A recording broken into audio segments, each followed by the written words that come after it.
Yo, what the fuck is this? Where the fuck am I? What happened to me? Was I beamed into this fucking room or what? What So, the whoa, fuck's going on in this room? whoa, whoa. I feel like I've been kidnapped. This is Dude, the what the ghost fuck, inside. man? Relax. This is You're down. so dramatic. I I need feel my like I've fucking been money. black Where's my bag. money? I need my money back. Black Where's bag my by money? the CIA. You Oh, Moon's all motherfucking crackly. cocksucker. I'm What up, you crackly. fucking cacksucker? All right, I'll fix that. What are Don't you you gonna worry fix? about it. What are you gonna fix? The fuck is he talking about? Who are you talking about? Moon food. He's like, I'll fix that. Oh, he said, I'm going to fix you real good. And beat you I'll up. fucking drill you. I'll drill you full of fucking holes. Is that better? Yeah. All right. I'll Just get so you guys murdered. know, we are already all live, but I know that probably didn't It's affect anything you were murder. saying. Well, I was gonna talk so much shit. Oh, I was gonna talk so much shit about Dead Horse. It's all good. You're not. Heavy D. Here's the thing, dude. You're not the type of person to not talk shit about someone just because they can hear you. Like I'll give you all the credit for that kind Dude, of stuff, dude. You don't I talk cracked behind people's myself up back. the other night, dude. That guy Travis, who I like, he was talking about all his guns he's got or owned or whatever. I'm like, All the dude, cheap you're like ones, yeah. you're a master of shit or something, dude. Like every gun you've said you've had is a piece of shit. It's all right. The car is okay. I listened to some of the Heavy B chat tonight, and Jesus Christ, it was weird. Everyone wants to outdo you. Everyone wants to be cool, man. It's like a dick measuring contest. What was this chat about? Night Strike's in there like, I want fully auto, and they're all telling him like, you don't want fully auto. And it's like, did you ever shoot fully auto? He's like, yeah. Did you? And Night Strike's like, no. And I have a bump fire stock. And then one guy's like, I was in the Marines, and the other guy's like, I was in the Marines too. And it was just like a dick measuring contest. I turned it off. I've never shot full auto. I would like to. I don't want to. I could. I'd like to experience it. I mean, and maybe even own one. But I understand. That's not something I'm going to do like every weekend. Just be like, well, there goes a couple $100 real quick. Like, I get it. Why people think it's fun. The real I deep think I would convo enjoy it, but there's the real deep conversation is and I'll wait for G Webs to get in here. But the real deep conversation is do we really need it? I mean, do we? There are people carrying guns right now, no shit, that are fucking unsafe retards, dude. Straight up retards. Wondering, and they're legally carrying it. It's cool. I'm telling you, man. No safety, dumb, retarded, couldn't clear malfunction without blowing their face off type of people. And I'm cool with it. I don't care. But that's a conversation that people have, like, just because we should have full auto, we should have suppressors, we should have everything, we should have it all, we should have rocket launchers and shit. And meanwhile, there's guys that like shoot themselves in the fucking ass because they can't figure out their Serpa holster, So, and then there's thugs and shit they'll bring strippers to the fucking gun shop that they met last week, and they'll be like, yeah, get that one, get that fully auto shit, They will do it. They're doing it now with the fucking high points and the Sigmas and the Glock 40s and all that shit too. Not to be a dick, but you know what I mean, right? They're buying the shit. Like criminals are buying guns. So this is a conversation you're gonna have with yourself. Yeah. They're gonna buy guns really want them out there. They're gonna buy guns anyway, but now they're gonna be like, yo, go get it. Yo, get me that fully auto shit. Give me that full auto Draco or whatever the fuck. I mean, I'm not saying it's gonna be more lethal than a semi-auto, but they're gonna have them. They're gonna have suppressors too.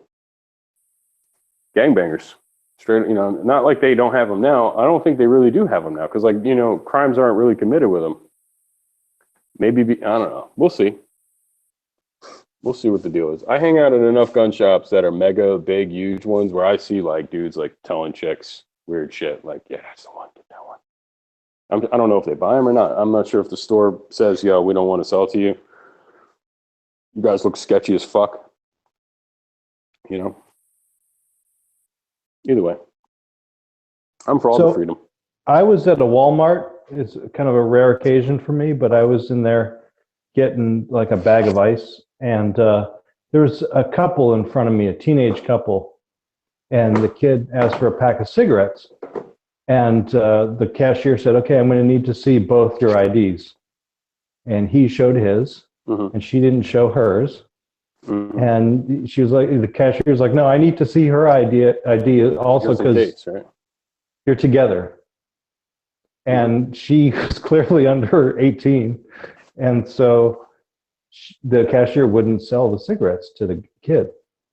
So I'm thinking like gun store owners are going to be really weary about this. And I've actually talked to a gun shop owner about this particular situation because I've seen it too. And he makes sure that if they come in as a couple, that they both get the background check. No shit. That happened to me. Like I brought the one time or like second time I ever brought my girlfriend to a gun shop, she was picking up a gun, or like I forgot the situation. Either I've been to this gun shop a shit ton, and since I have my CCW, they never do a background check. Like I've never seen them do a background check on me because that's the state law. They don't need to. And me and her were checking shit out and looking at guns and pulling guns out of the counter and shit. And when it was time for whoever to check out, I think it was, then they got real fucking weird and they ran a fucking background check. And I was like, I'm not paying for that. I'm like, how much is that? I'm like, what are you doing? He's like, oh, I'm on the phone with Nick's or whatever. And I just remember being like, I have a permit or whatever. Like, you're not even supposed to do that shit. Like, and he's like, no, it's cool. It's on the house or some shit. Like we're doing it and it's cool. I'm like, whatever. I'm almost positive they did it because we were a couple, and just checking, just to, I don't know, make themselves feel better. But whatever. It's cool. I'm for all the freedom, dude. That's me.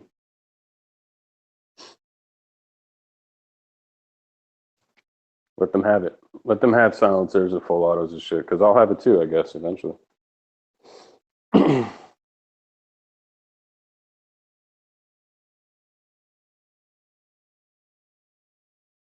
Did you see John Wick 2 yet? I worked a little bit today. Brought my car to the fucking garage. Car repair day. How was it? It was pretty good. Yeah, I saw a lot of reviews. I'm not like super excited because all the reviews are like, it's good. Not as good as the first one. I'm like, oh, No, to me the it's first one not. was good. It doesn't have the same feel as the first one, like the same vibe. Mm-hmm. I mean, everything's just as, I don't know. The action's as crazy as it can get. Right? Yeah, the action's good. Yeah, that's what I thought. This one looks more like what was that movie back in the day, like Ace of Cards or something like that? Jack and Aces or something. Like a shit ton of fucking hitmen going after something. Remember that movie with Alicia Keys and Common? Yep. I hated that shit. So Common's in this. Common's in this too. Yeah. It's like Jack and Aces, the remake.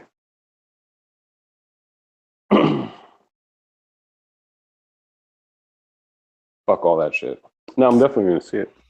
I'm not going to wait till it gets to That pirate movie's shop. not gonna help the Hearing Protection Act.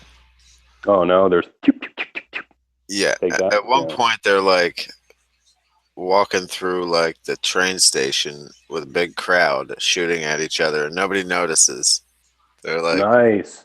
having a gunfight with the suppressors. Commons is like 2 inches long. Suppressor. Yeah, It's good kind of though. want one. It's good shit. It's fun. Kind of want one. Kind of want one. I'm gonna go see it. I want a suppressor. I do want a too. Bunch. I heard Gemtech's pretty good. Yeah, I wanted a Gemtech Tundra. It was like $369. My gun shop. Yeah, I never thought Gemtech was any good. I know everyone would always recommend like something else. Silencer Co. I think Or- Surefire has a 9mm one now. It's like $1 billion. That's like 700 or 600 or 700. Mm. I'll make sure this dog can piss. No. So if my dog starts barking and going nuts, you can mute me. Oops. Yeah, I was gonna go see it today, but I'll just wait. There's no rush.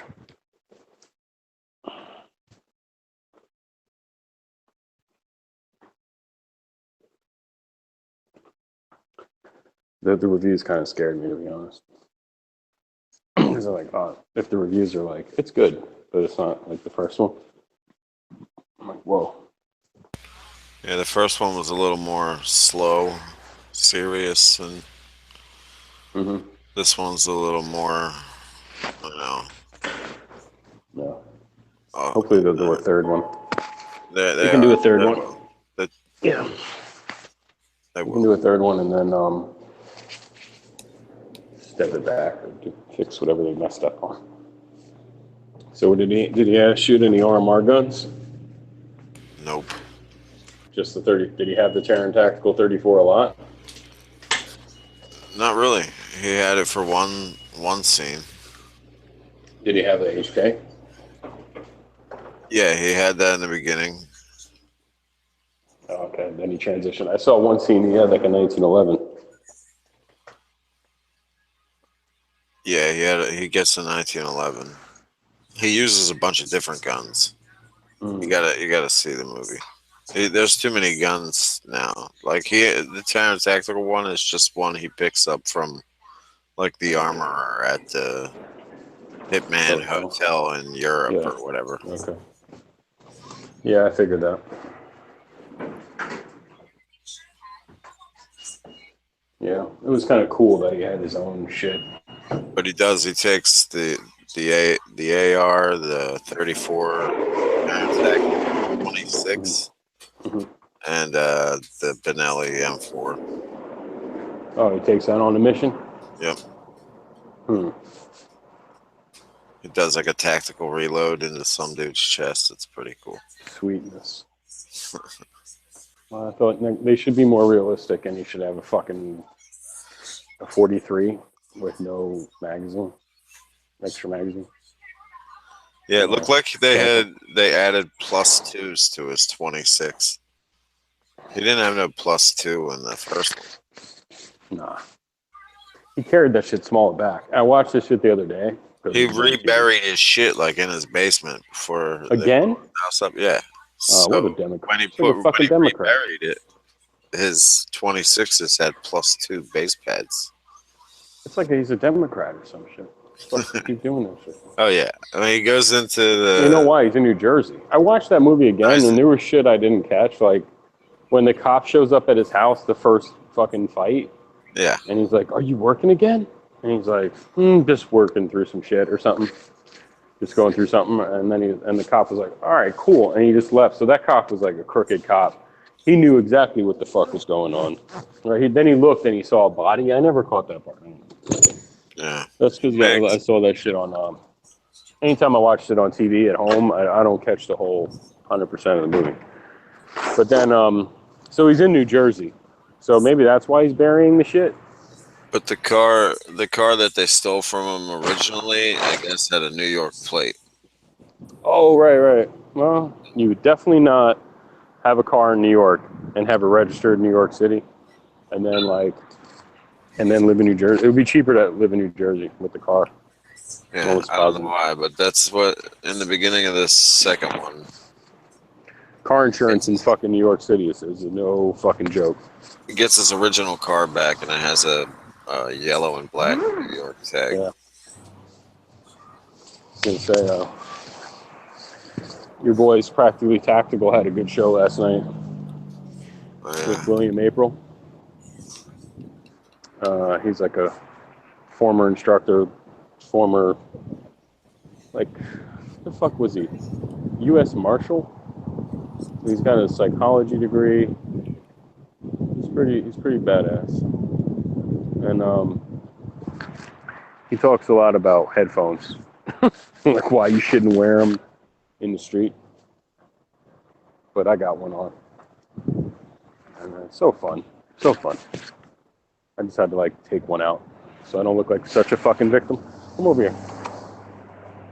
Something to be thinking of. It's a good show though. All right.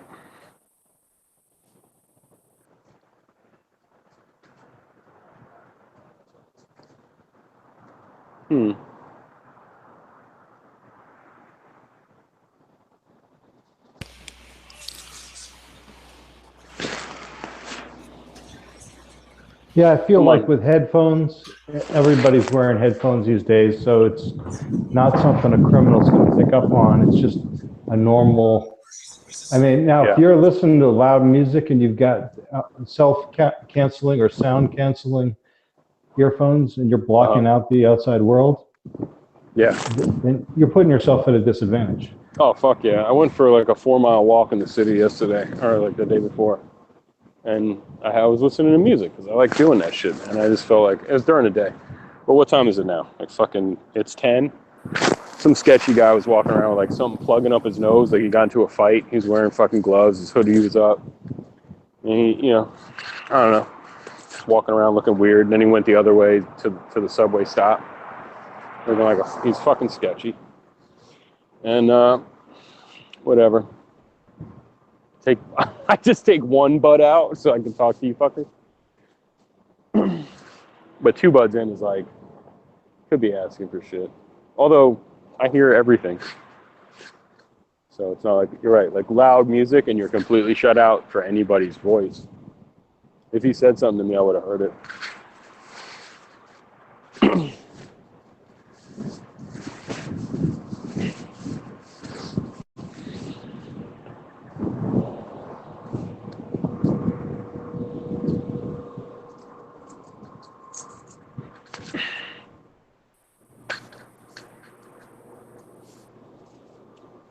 Yeah, like if you just get the cheapest headphones you can get, they're usually not sealed very well.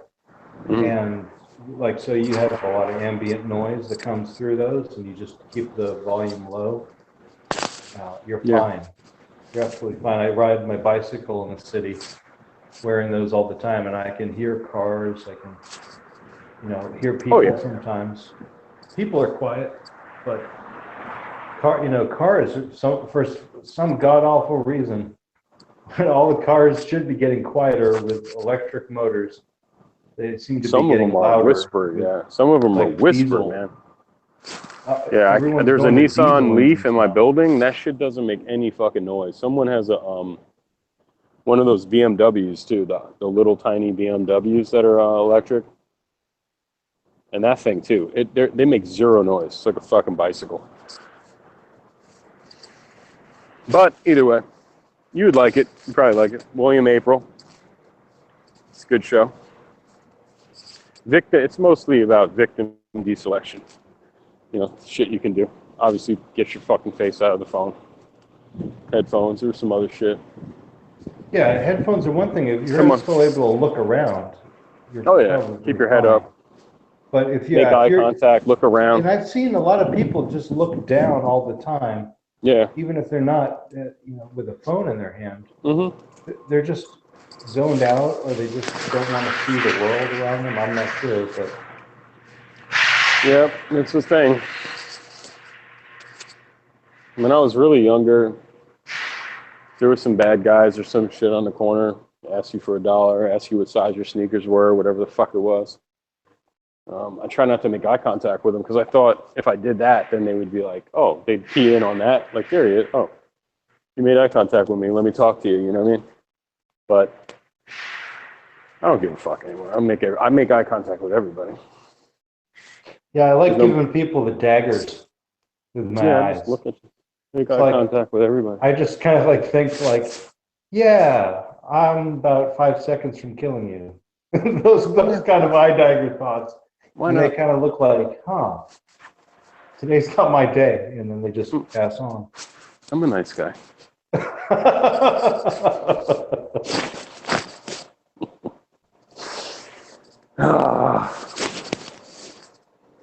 Nice guy. I'm still looking at everybody.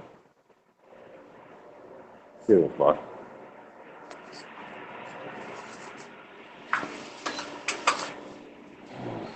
sometimes when I'm walking at night and I got my little flashlight on me or whatever. I might not need to use the flashlight, but like I'll use it anyway, just so that fuckers know like I got a very serious light. Which is fucked up because now I think of that stupid goddamn television commercial, that Bell and Howell like tack light bullshit info commercial, and I feel embarrassed now. But like years ago, I thought it was cool as fuck. But now they probably see me and they go, "Oh my god, he bought that Bell and Howell tack light on television." I'm like, nah, B, my shit's like 250 lumens more than that.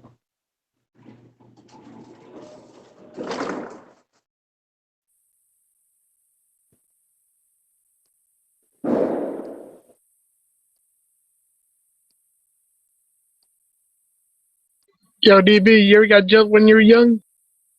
Yeah, once for Halloween. Oh, it sucked. It was mistaken identity though.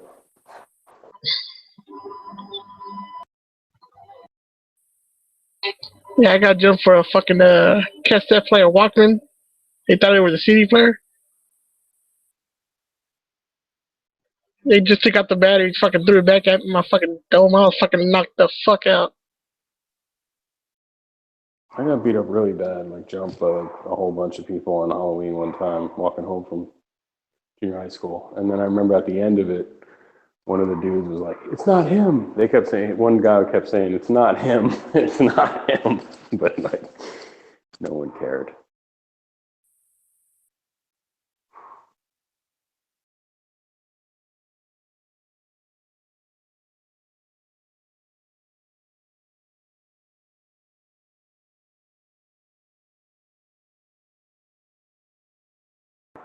So, in terms of safety, like how many beers do you think is too many before you're incapable of operating a table saw? 2. Oh, shit.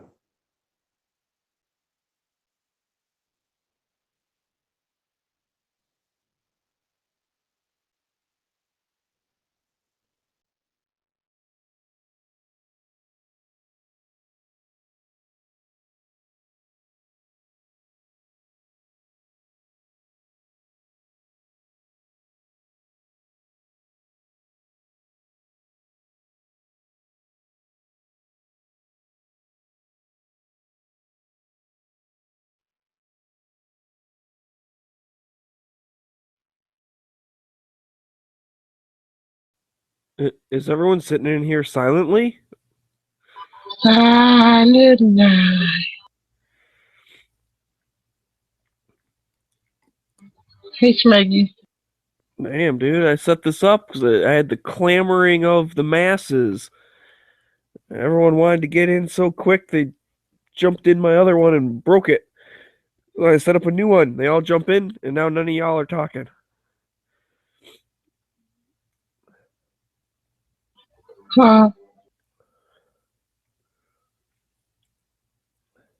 Hey, Moon. Yeah. Can you recommend that John Wick 2? Sure.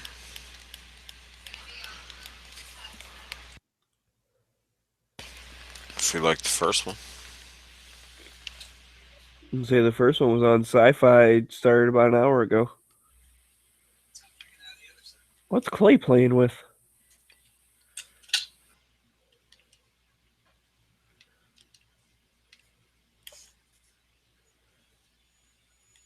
I'm really confused. So, this is the sharpest I've ever gotten a pencil before. I thought that was a pencil. I was trying to, like one of them carpenter pencils, right? Yeah, I spent about 20 minutes trying to get this sharp. And it may not be coming out on the internet, but stay tuned for the IG because this is really something else. And then I'll stay tuned for 30 seconds after that when it breaks. I'm pretty sure that TSA would confiscate this one from me. Yeah.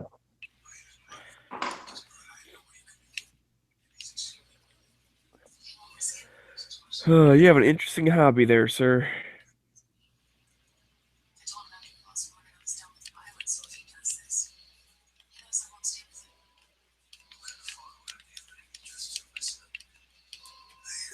So anything good in the news?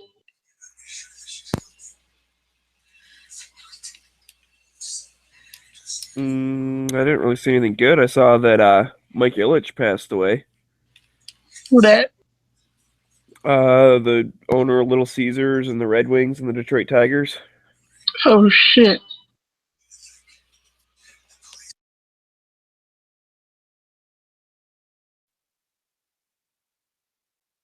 You know what was wrong with John Wick 2? The fight scenes. There was like more martial arts, but it looked really choreographed. Like it looked like they were training in them with just the cameras rolling or something. It What looked the heck, man? slow and Talking deliberate. about that movie already? Come on. I'm just giving you the pros and the cons. Well, I don't need the pros and the cons. I didn't even want to watch the trailer because I didn't want spoilers. I knew Was it's it going the to be same good, but I want to director? watch. Same. I don't know. I don't know either. No, it's not the same director, but I think there was two directors. The first movie and this movie is just, it's like a That's one of the them. problem. Just That's one what of them. The other happened. guy left. I think the other guy's filming. The other guy's going to do Deadpool. Yeah. Well, that's what happened then. Well, plus the fucking Israeli those Israelis are fucking retards. I don't know. All that training you saw Keanu Reeves doing with the Israelis, it looked fucking lame, I'm sure. And if they used any of it, I'm sure it looked lame when they used it. Yeah, it's a little lame in the movie. Yeah, I Remember that just video? heard they're He's like, gonna. I don't understand. I just heard they're gonna remake Scarface. They did it way better in the first, I think. Yeah. El Cucuy.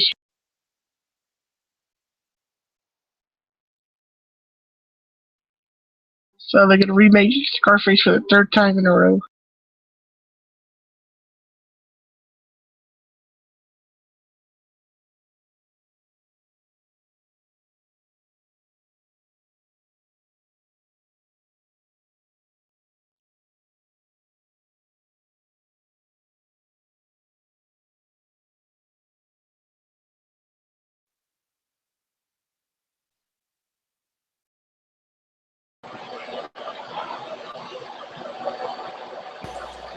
You're gonna half yourself.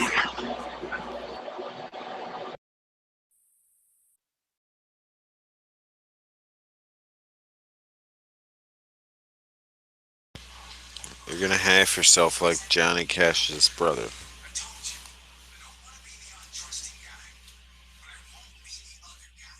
Or that other guy from Walk Hard. Fuck is that guy's name?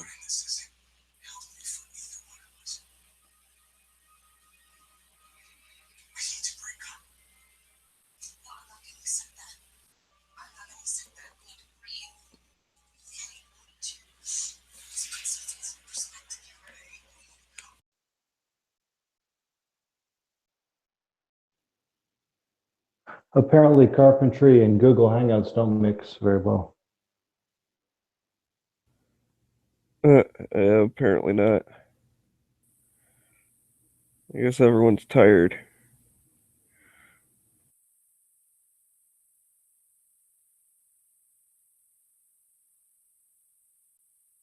I just came in here for the leftover pizza. Pizza was yesterday, bro. That's like, ugh. That leftover cold pizza. You think there's leftovers? Come on, man. So I ordered a pizza at Domino's, just a plain cheese pizza and a salad. And I go in there, it's like 6:30 in the evening. And they're just slammed. Like you've never seen any place so busy. They've got delivery drivers coming in by the dozen, back and forth. They're printing out those stickers that they slap on the side of the boxes by the dozen. They're just rolling pizzas through that oven, end to end. And I'm all like, oh no, there's a problem with my order. And so I got to wait. Okay. I wait like half an hour. I'm like, okay, I'm not patient anymore. And I go up and they apparently ran out of the salad that I had ordered. So they gave me another salad. Meanwhile, my pizza that I'd ordered had been sitting there on the rack for half an hour and it never got sliced. Just like, why did I buy a pizza on National Pizza Day?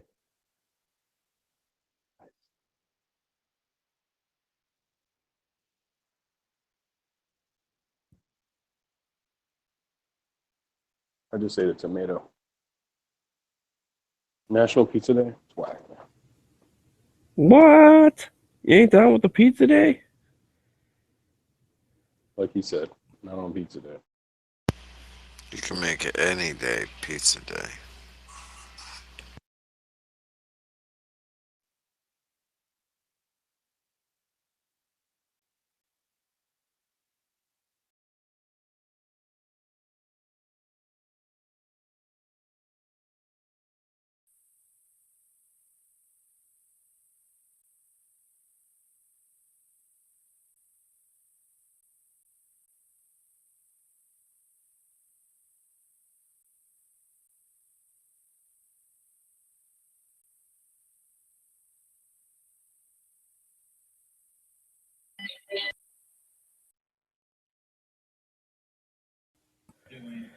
Yep. Good old Shark Tank. Crazy lady. I was watching it because I saw on Instagram there was some, I don't know, like wound ointment or something was going to be on Shark Tank tonight. So I happened to be flipping channels like, oh crap, the thing's on. So I watched it. I don't know. They made a deal. It seemed,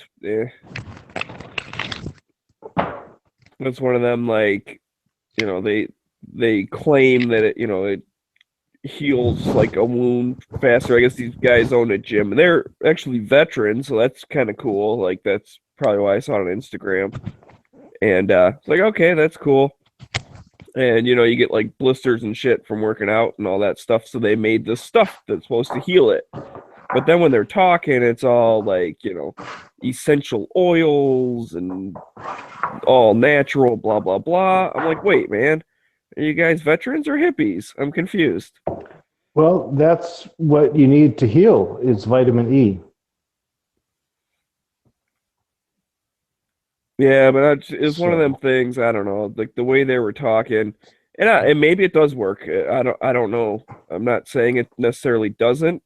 Just my I don't know. My little detector went off. Like, yeah, you're using hocus pocus words at the current moment.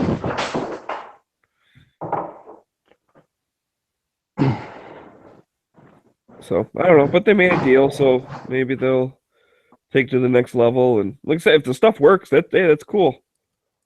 I'm all for it. It reminds me of like a Neosporin kind of thing. I mean, they said it without saying it, but it's for burns and scrapes and cuts and blisters and like all sorts of stuff,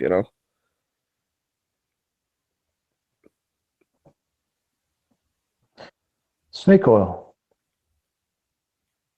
Well, that's kind of reminded me of that a little bit, but it could work. I mean, like you said, stuff works, and it had like coconut oil and I forget what else was in there. Some other weird things.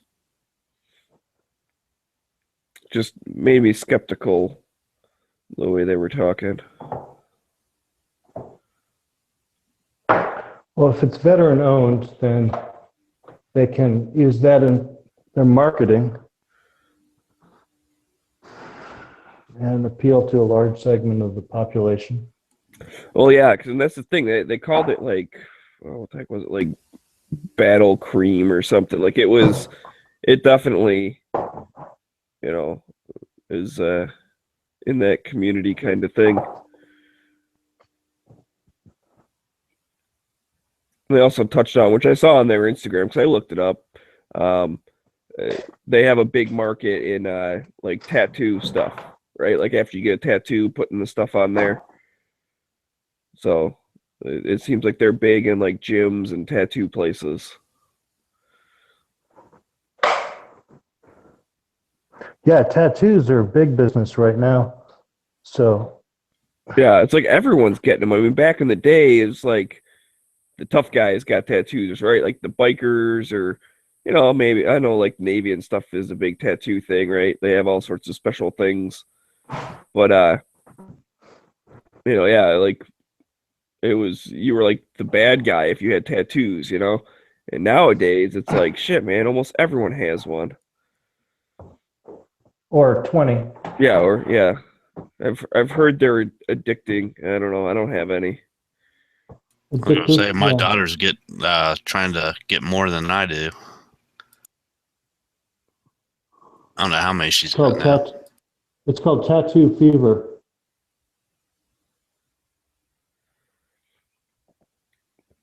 The addictive thing. I mean, it's all good. Like I like the idea of tattoos. I mean, some of them I don't necessarily like the, artistic value of them or whatever, and other ones I do.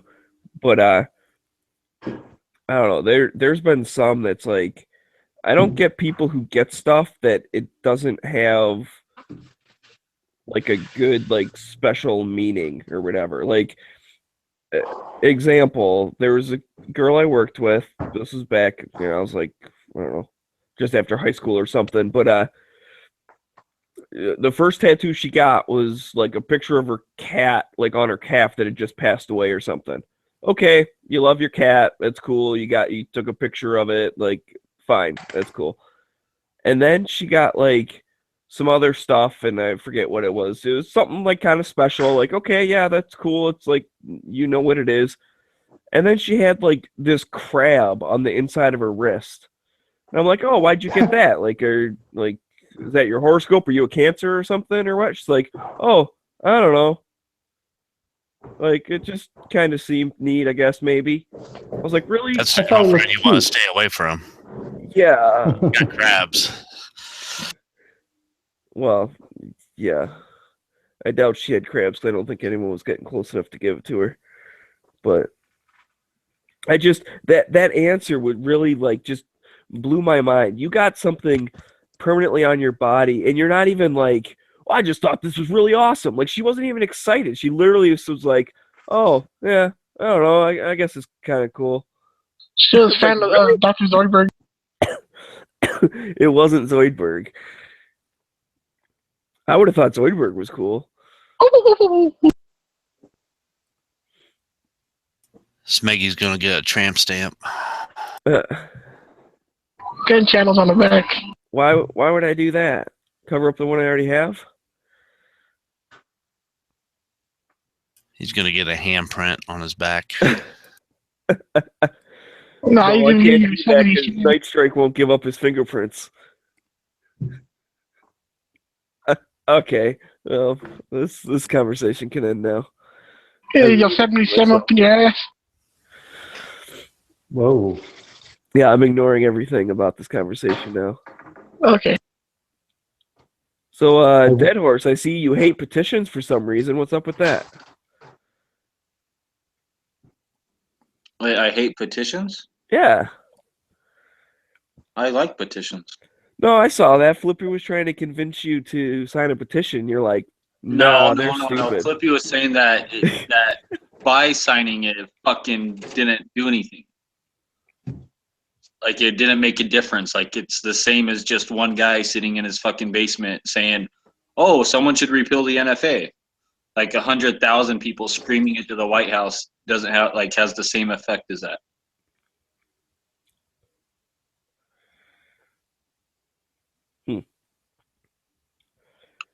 So I'm just like if you're a gun owner and you don't sign that, dude, you should just move to fucking Canada. Like, that's all I can say, dude.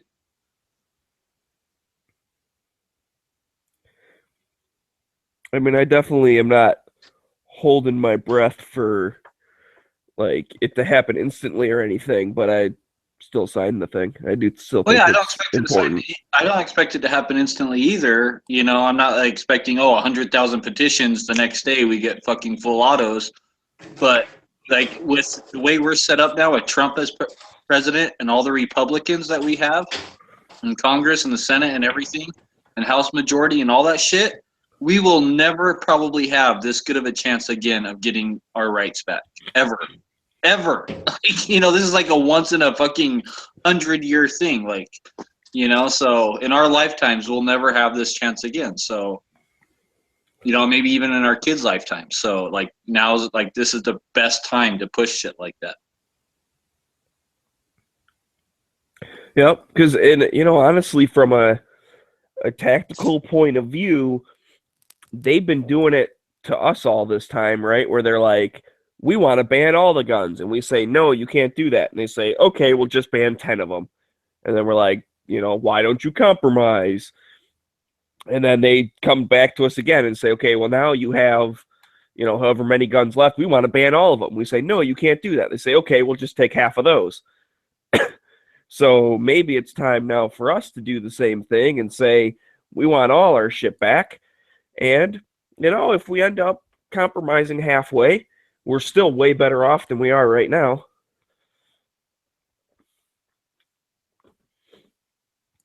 And then we take half, like a couple years later, then we take half of that. And then a couple years after that, we take another half. Right, yeah, we need to get our pieces of the cake back.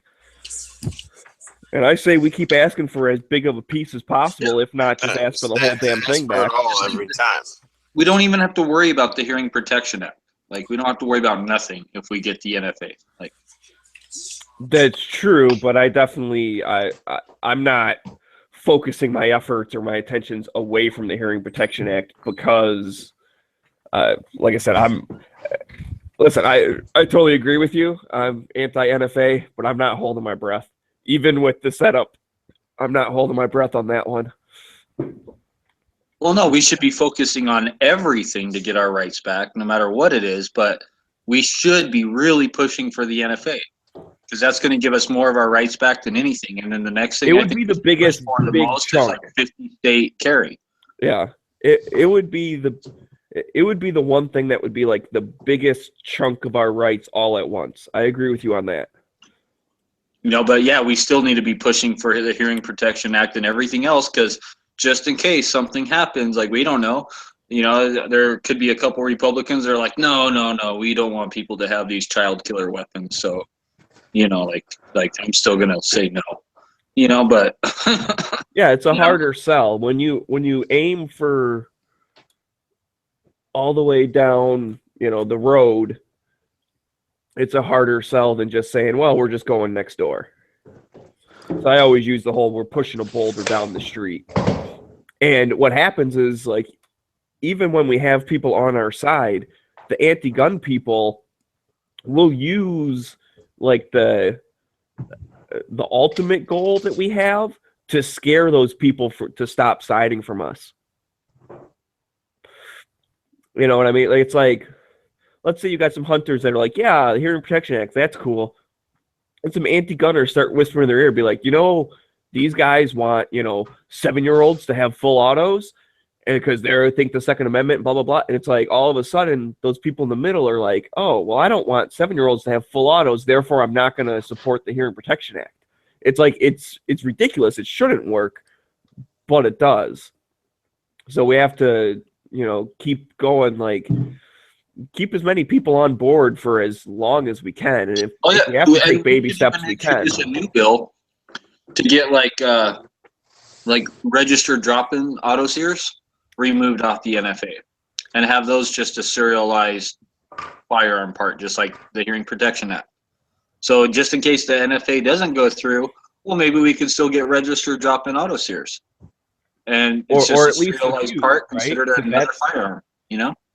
That's a good one too. The Hughes, just like, even if it's, you still need a tax stamp and everything for it, at least let's be able to make new ones and sell them to the regular public. Yep. So I still totally think we need to push for fucking everything because it's like the lottery. We don't know if we're gonna win or not, right? So let's just, like, you know, like, instead of buying one lottery ticket, let's like buy 10 of them. Let's push for everything. And just really push. But the NFA, man, that's the thing that we really need to be pushing for the most. Like that, we really need to make our voices heard on that the most. I've already emailed all my representatives. I hope everyone else emails their representatives too and say, hey, that we want the NFA taken off the books. You know, so I mean, just make your voice heard everywhere you can, everywhere you go, every person you know, say, oh yeah, have you heard about the NFA, the repeal the NFA? Like, yeah. Like, oh, you've already signed it? Okay, cool. Or you have it? Like, you don't even own a gun? Well, you should sign it for me anyway. Like, you know, that's what I did. I signed up my entire family for that. I had family and friends calling me like, what's this like NFA thing? Like, did you sign me up for this? I'm like, yeah, just fucking confirm the email, dude.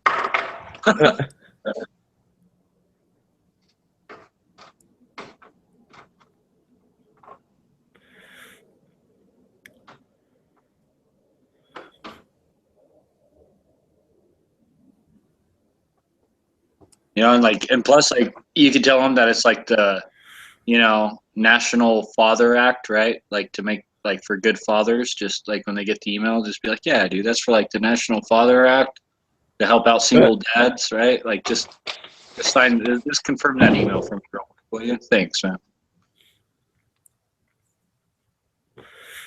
Well, you're trying to repeal it, so maybe it's the Negligent Father Act, because as of right now, the law allows fathers to be negligent, but if we repeal it, then they have to be good fathers. That would work. Yeah, there you go.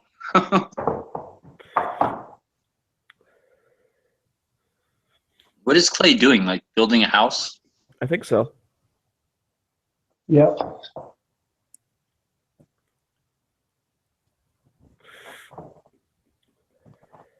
From scratch. Although I saw him make a super sharp carpenter pencil. Which, have you used it yet? Did it break yet? Oh, I use it all the time.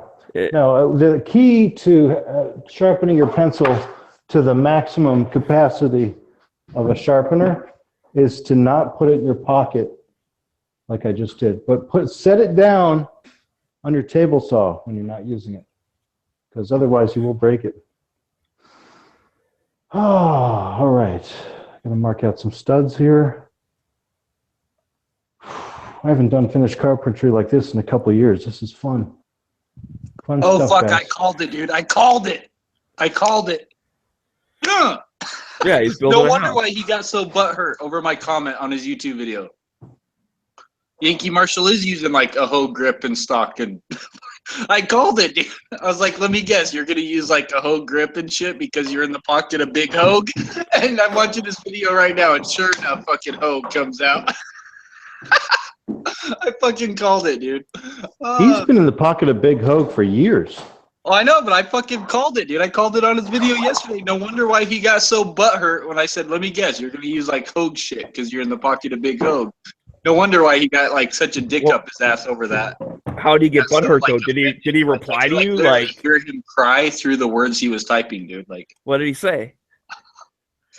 oh, he just like, he's like, oh, he said something like, oh, like don't have a dick up your ass or something. And I was like, well, I can tell at least we're both butthurt then. Like, you know, fucking.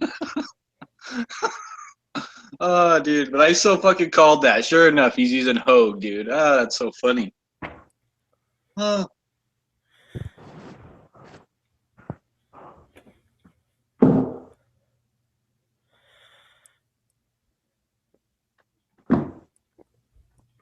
I don't know that he's in the pocket of Big Hogue. I think he just likes They him. send him free shit all the time, and like, I was yeah. gonna say he's probably got 3 boxes of AR grips that he's trying to use it up.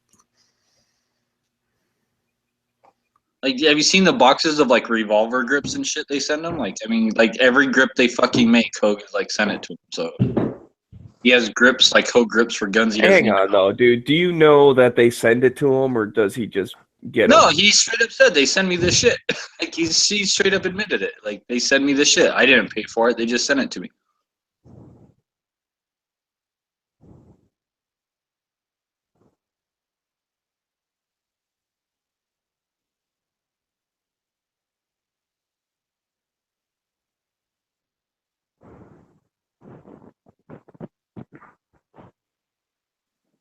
But have you ever heard him give like a Hogue grip or something a bad review? Like anything Hogue? Have you ever heard him say like, oh, like this Hogue thing I don't like from Hogue? No, he praises them every time he installs them. Yeah, exactly. I mean, I don't know. I think I have a Hogue grip or two on some of my guns, and they're fine. They're great. I wouldn't have anything bad to say about them myself. So. Yeah, I mean, I don't know. I think you're kind of painting it in a bad light, to be honest. I mean, he likes something. That's great. And I guess, yeah, if he said that they've sent him stuff, then okay, you're right. Sometimes they send him stuff, but just because he doesn't say bad stuff about it doesn't mean it's all like, you know. I know it's the same as an endorsement Such, deal or something. It's the same as Such. 2 thumbs up, bro. This Jimenez, 2 thumbs up. This High Point, 2 thumbs up. He actually commented about the Jimenez to its detriment. And I remember G-Web's making a note of that as well. But yeah, I don't know. If you got a junk gun, it's a junk gun. Everyone kind of knows it. You know, you go to a gun show and it's on the table for $200. You got to figure the reason why it's $200 and why you see it at every other table for $200.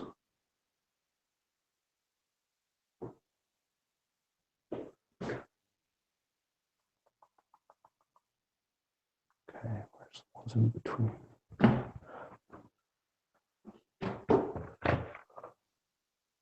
Okay, so now who has bets on what, like barrel and upper? Like, is he just going to do it like use a complete upper, or is he actually going to like assemble the upper? Like, Are you any watching bets? his videos? What's that? Are you watching Yankee Marshall videos? Yeah, I'm watching the one that just came out like 3 hours ago about the like Oh, see, I don't watch his videos, so I wouldn't know.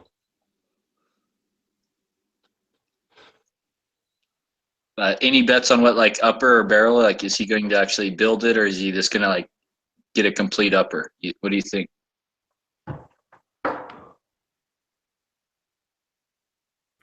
I'm leaning towards complete upper, but I don't know that for sure.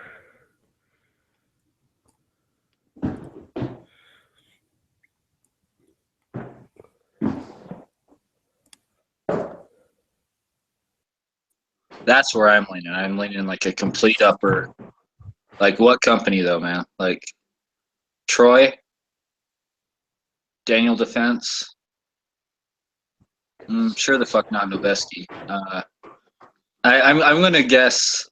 I'm gonna guess a Troy complete upper, dude, because you can buy those Troy complete uppers from like Primary Arms for like $400. You know, like 500. That's what I'm gonna guess.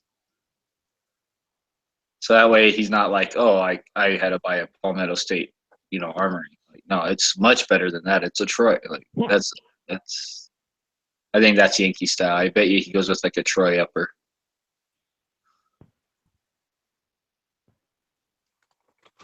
What's his lower? Fuck if I know. It just says Zombie Slayer on the side. It's like some billet. I think if I remember right, like a couple years ago, he did a video on it. Like he just barely mentioned it. Like the video wasn't even about it. The video was about something else, but he mentioned it in the video. And he's like, yeah, like so-and-so place out of like Idaho sent this to me. It's like a custom lower, and it says Zombie Slayer on the side of it. Like, right? But it's just like some billet lower, like, you know, by some small company in Idaho or some shit. This says Zombie Slayer across the side in great big huge fucking letters. It's pretty ugly, actually. Are you looking for a suggestion for an upper to try out? No. Oh, okay. Sorry.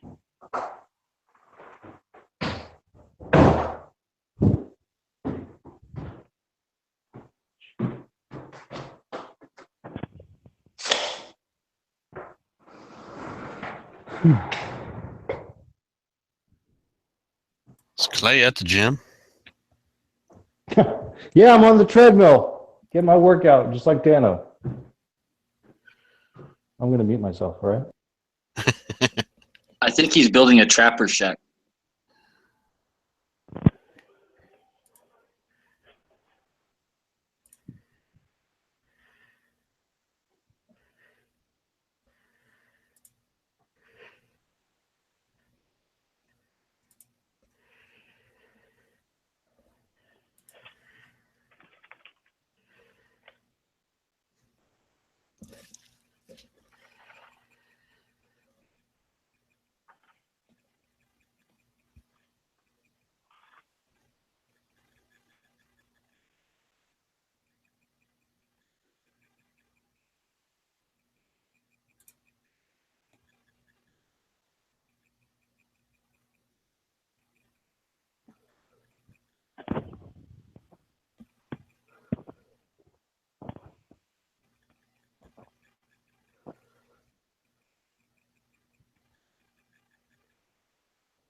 Well, I came in at the right time.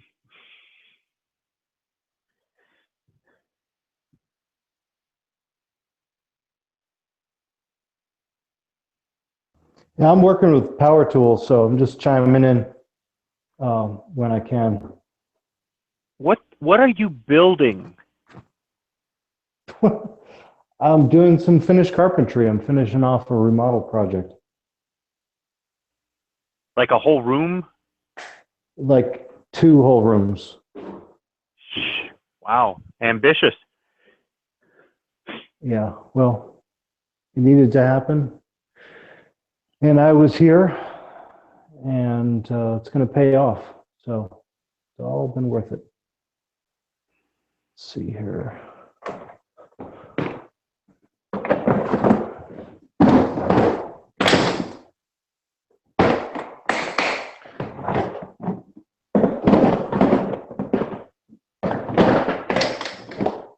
There she is.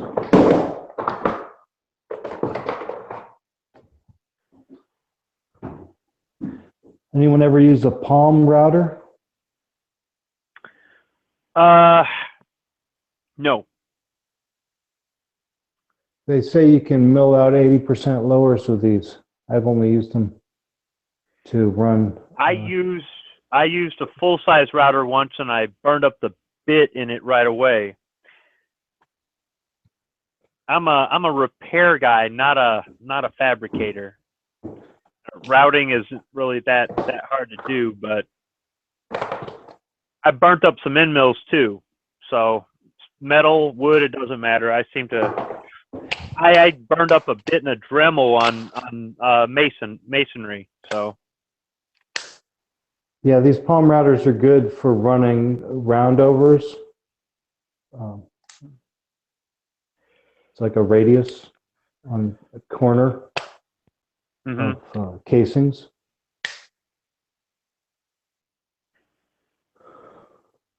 Yeah.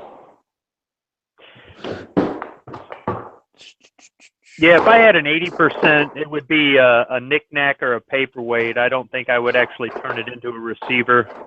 You know, my first one, that's what I said. I said, this will make a good paperweight. And then I bought some more and some more after that. And I was like, wow, I have to lay out all my paper on a table somewhere. Yeah, I've yet to actually construct a lower.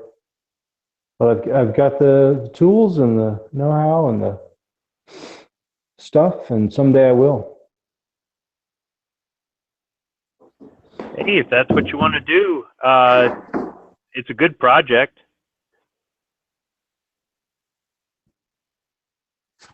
There's so many different things you can do with guns, whether it be trying to track down all original parts, or whether it be making your own, or fixing it, or making that perfect round, or whatever it is. I try to get people who don't know anything about guns to understand that there's a lot more to guns than just shooting an intruder in the middle of the night or hunting for deer.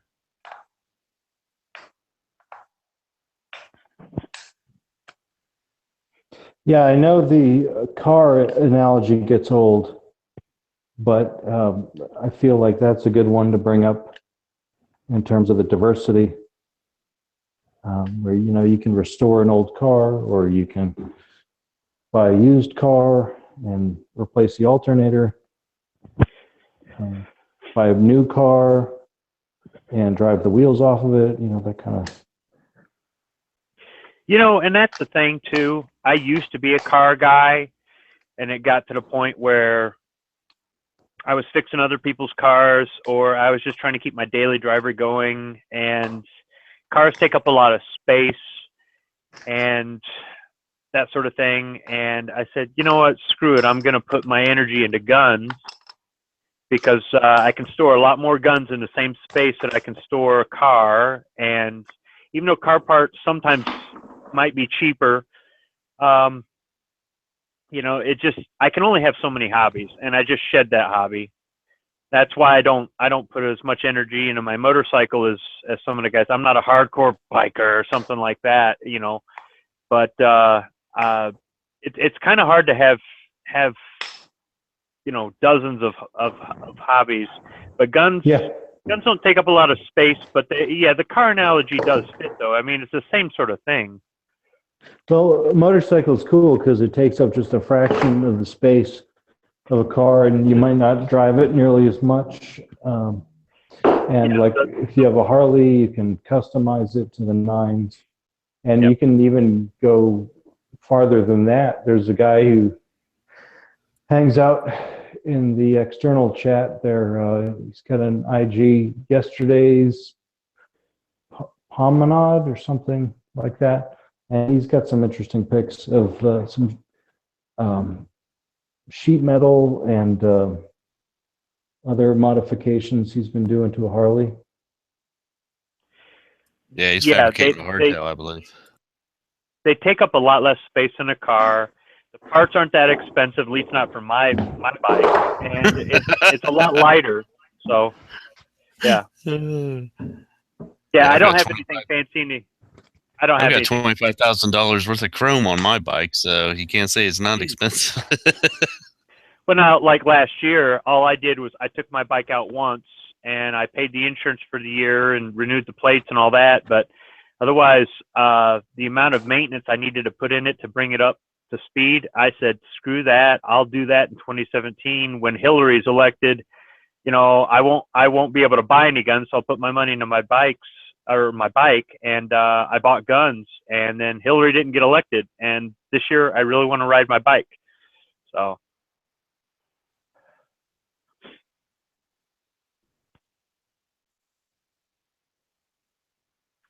But if I had to prioritize, it definitely falls after guns.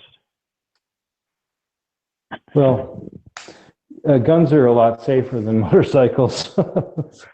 Yeah, because I can tell you that none of my guns have ever gone off and shot me or anything like that. But I did have a car hit me while I was on my bike, so.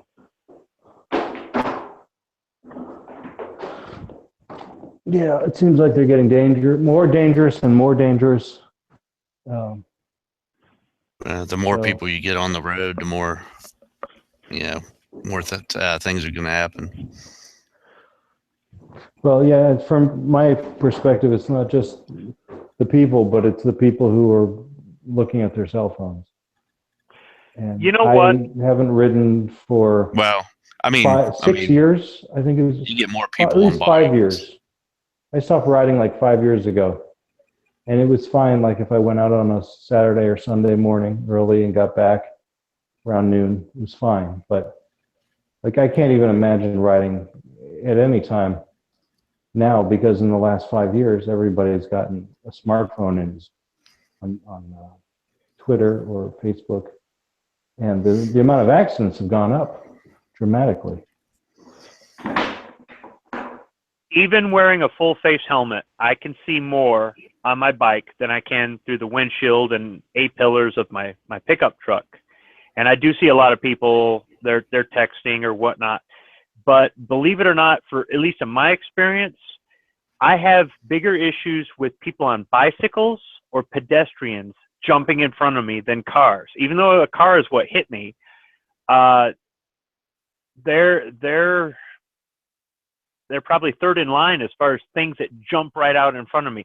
These guys on these mountain bikes and that are in these clubs wearing their Speedos and riding bikes together, they're a menace.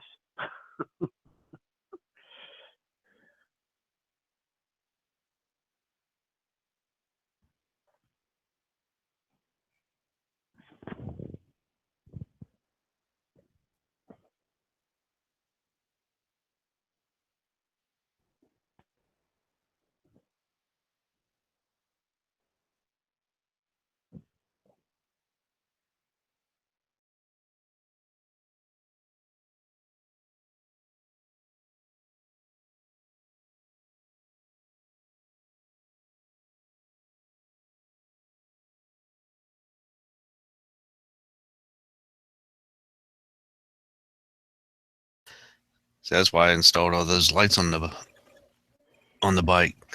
Figure if I can draw their attention to me, they'll see me and not hit me. these guys on these bicycles, I understand it's good for your health. It's exercise, or you're not burning fuel, so you're not putting pollution in the air and things like that. But these guys, or at least where I live, around here, they think they own the road. It's like, dude, I mean, how do you say it? Okay, Mr. Schwinn freaking Armstrong, who told you to drive a bike? I mean, I don't know. It's just, I understand that by law, pedestrians and cyclists have the right of way, but you don't have to be a dick about it. So.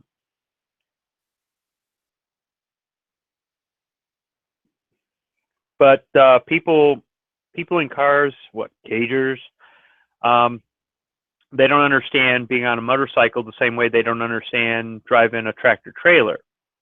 They give the same amount of disrespect to people on motorcycles as they do truckers. And that's how accidents happen. Well, not everybody has a cycle endorsement or a CDL, so they don't understand about blind spots or, about stability and braking distance. Like braking distance, wide turns or whatnot. And they don't care either. But so don't. But then you have some dickhead on a crotch rocket go zipping between cars in traffic, and they make all of us look bad. It's funny. There used to be a lot of motorcycles in California, and in the last year or so, I hardly see any anymore.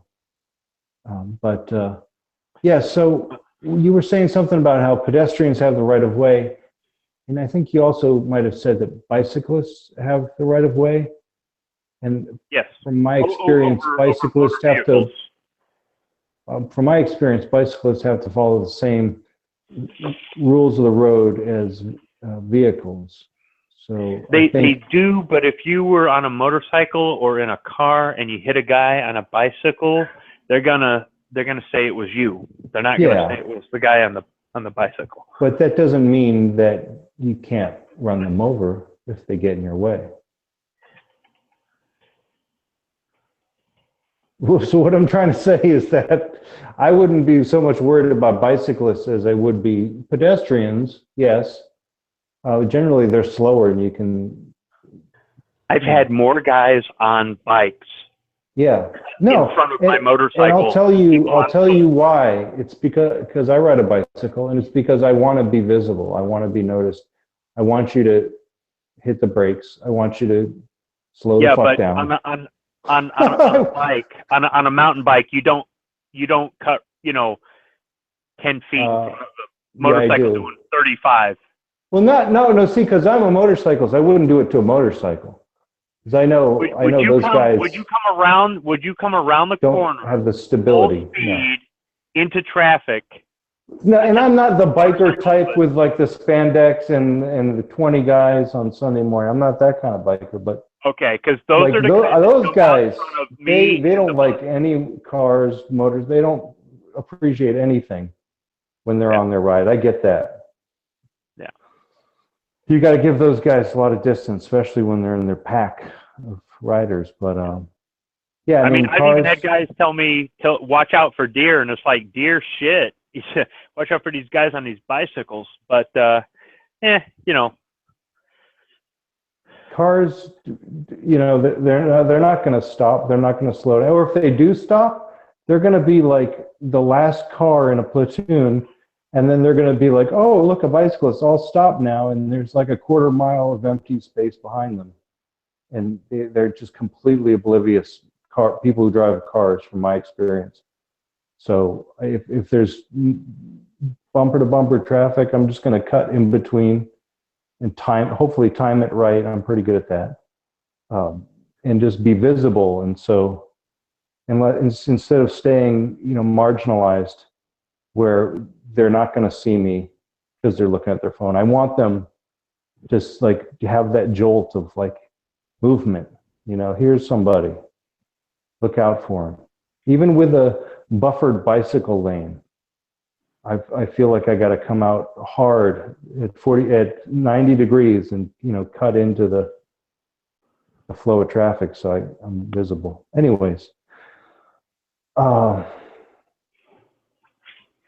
Yeah, I'm about to throw some nails into some wood here. I gotta run this corner bead, and I gotta throw some nails in. So I'm Nail gonna mute for a away. while. Yeah, it's gonna be Nail loud. away. I'm gonna be going to bed soon.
What's up, Foos?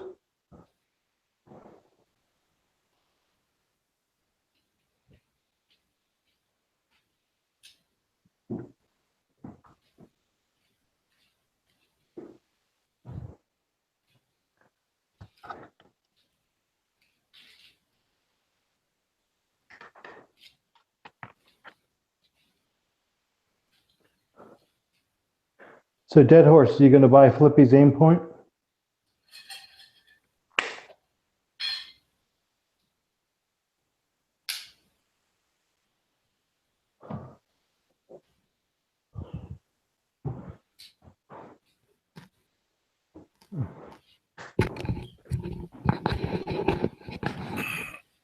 How's it going, Clip? Oh, awesome. Yep, good times. How was your winter? It's been unseasonably warm. Yeah, winter's pretty much done in California. Oh. Yeah, we may have another couple cold snaps. I'm kind of worried. It's supposed to be like 75 tomorrow here in Arkansas, and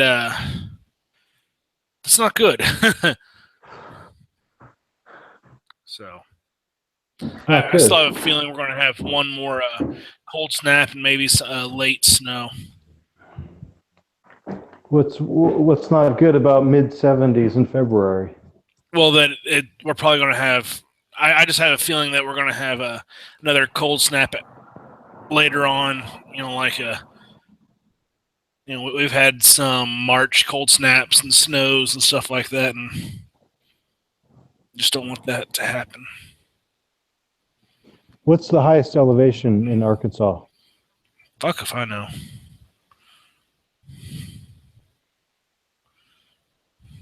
Can't be that high.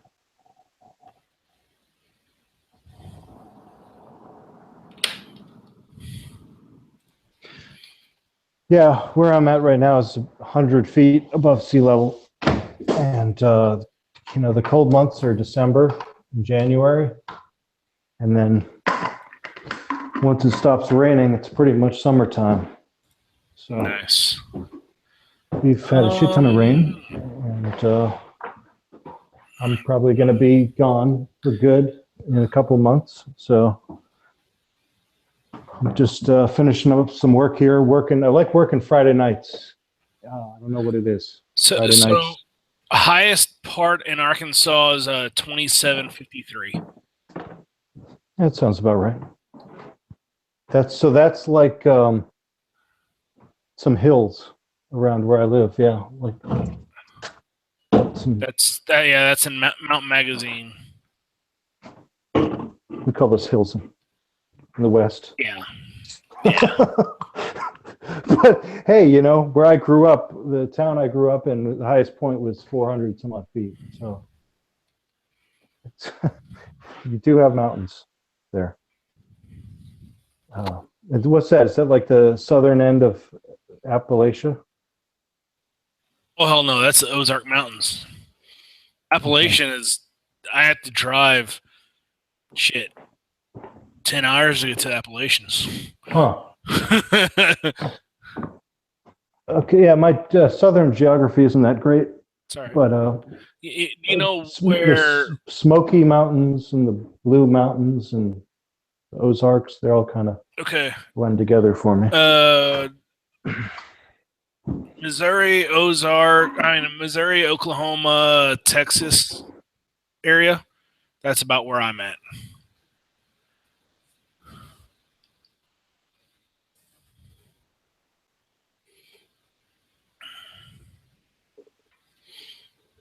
So that's almost Gulf. No, I still have all of Louisiana. Yeah. Okay. So you said you're almost out of there. Where are you headed to? I'm going to head up to the mountains, the real mountains, up into Nevada. Sweet. Spend the summer in the mountains. Yep. Oh, just moving for the summer. I thought you like. Well, I'm going to establish residency and then, take a summer off and then figure some stuff out next year. And, you know, it's just great. It feels great. We got the government on our side for the first time in so long. And I'm just going to go exercise my rights for a while, do some traveling. Just, you know, I'm like middle age, so it's about that time that I just take off, do some stuff that I know I won't be able to do much longer, and then, you know, get back to work at some point. But yeah, I've been busting my ass on this house, and it's coming out real nice, and the market's real good, and I feel like I've actually accomplished something, like Good. really substantial.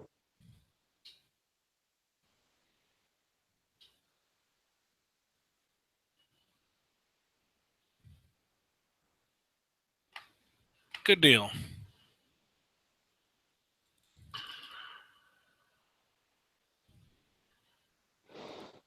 Yeah. So the questions I have in terms of guns are like, will I go back to Big Sandy in April or March or whenever it is? Also, where will I take my next training? Will it be at Front Sight? You know, it'd be cool to Nice. go for like an immersion session and just go for a whole week and just take like all the classes. I'd love to do that. I bet so. Yeah, it's been a few years since I've taken training. So I've been keeping up the practice, but who knows what bad habits I've picked up, or, you know, if I even be able to. The one thing I didn't get into was supine, because I took supine. I took my training in the middle of the summer, and it was like almost 100 degrees, and the instructor didn't want us getting on the ground Gotcha. for advanced pistol. And so I never did that like laying on the back, shooting between your legs thing. So Right on. I don't know if they let you do that in US PSA. No. Closest you could do that is going prone. And I've seen someone do that before. Yeah. Like he was a big fat guy, and all the other guys were just crouching down real low. This guy just dove onto the ground and shot through the window. It was funny. Shit, I'm dead. And I don't even know if that's like tactically advised. I've never seen that curriculum, you know, prone with a pistol.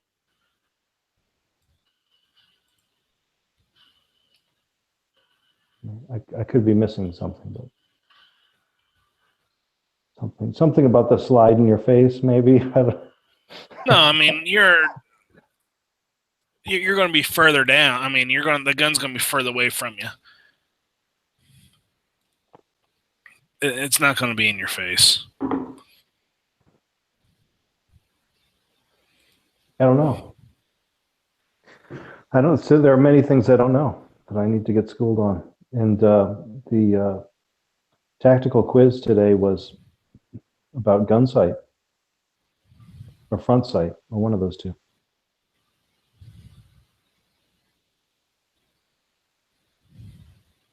Front sight, is that the one in Nevada? I think so. Yeah, it was that one. Yeah. Never been out Okay. there, so. Got me thinking, well, hey, you've got a YouTube channel, You're gonna right? go get your Scientology on, huh? What? Wait, you're not. You're gonna go get your Scientology on, right? Get indoctrinated into Scientology when you go up there, right? I thought all the Scientologists were in LA. Oh, I just, you know, I've heard some things. I don't know if they're true or not, but I've heard a couple guys who have gone there who have come back and said, "Man, I felt like, you know, it was basically like I was kind of being like, you know, kind of brainwashed, and kind of like being like basically told like, hey, like you need to come be into our Scientologist fucking, you know, like clan, right? Like into our, like there was a lot of Scientology talk out there instead of firearm talk. But who knows if that's true or not? But I've heard it directly from a couple people, and I've read it on forums that certain people maybe have come back feeling that way, that they're trying to be indoctrinated into Scientology by going out there. And that's at Front Sight? Yeah, I'm pretty sure that was Front Sight. Yeah, that they said that like the owner of that place, like Ignatius Piazza, right? He's like there's like if you read about that owner guy, like there's a lot of people like who call him a scam artist. That apparently he's ripped off a bunch of people in the past, and he's a big Scientologist thing. Like he ripped off a whole bunch of people on like a shopping mall and people in like apartment buildings. We don't want to like, spread any hearsay necessarily on this chat. Well, no, I'm just saying it's this stuff that you can find for yourself on the internet and read. I kind of got a weird feeling when I was really type in his name and type in scam after it, and then just read what comes up. Dead Horse, it's not hard to believe that if he is a Scientologist, that he would have some. It might be haters. It might be like some kind of Christian group haters that are like, oh, or that he would just have something. We're going to spread a bunch of bad stuff about it, right? If he is religious, it's not surprising that he would have something in his material relating to that religion. When I took training, it was from a Christian guy, and he had some Bible verse for his catchphrase or whatever. But having a Bible verse really doesn't. I mean, that's okay. It's if you start pushing shit on people, that's when, in my opinion, shit starts to become a problem. And like, I'll tell you one thing about all the Front Sight. Like every single day, there's guys who are like, "Oh, buy my Front Sight membership." It's like a pyramid scheme, right? Like buy my Front Sight membership for like only $100, like diamond lifetime membership for only $100, and then you're like, "Okay, I'll buy that." And then they're like, "Okay, yeah, what you got to do is sell like 10 other people a membership for $500, and then you get yours for $100." And that's just what I've heard and stuff, and I've been told. So again, you research it yourself. I've heard of them referred to as like a pyramid scam before, for as far as their memberships go and stuff. And again, I remember checking out their prices type in online. that owner's name and type in scam after it, and then like just read all the stuff. Now I'm going to be more hesitant, and I will do some research. But I do recall when I looked up the prices, I thought they were a little bit high. Well, like I said, I don't know if this a little bit true. too much. I'm not saying any of this you stuff's need to true. come here for 5 days. Type it in on the net and read for yourself. And I'd probably be more along the speed of Gun Sight, which is in Arizona. Now you're talking. Yeah, Gun so that's Sight. probably Now you're more my talking. speed. There's a real place, dude. There you go. And again, Front Sight might be all legit, and like I said, it might just be like hate groups, like Christian or Catholic or Baptist or Mormon hate groups spreading all these rumors and lies about them. Like everything that you read on the net could totally be a lie, right? But there's so much of it when you type in that guy's name and just type in the word scam after it. Like, don't even type in Front Sight. Just type in the owner's name, like Ignatius Piazza or something. Type in his name and then type in the word scam after it. Okay, on Google. And then just read like the 10 pages of shit that comes up. And then type in Front Sight scam. And then read the 10 pages of shit that comes up. And then make up your own mind. But that could be all, just hearsay, But when you read actual things from guys and actually have talked to some of the guys who go there, and they'll tell you like, "Oh man, like I felt like I was trying to be like fucking indoctrinated into some kind of cult," like, then you're like, "Oh, maybe I don't want to go there."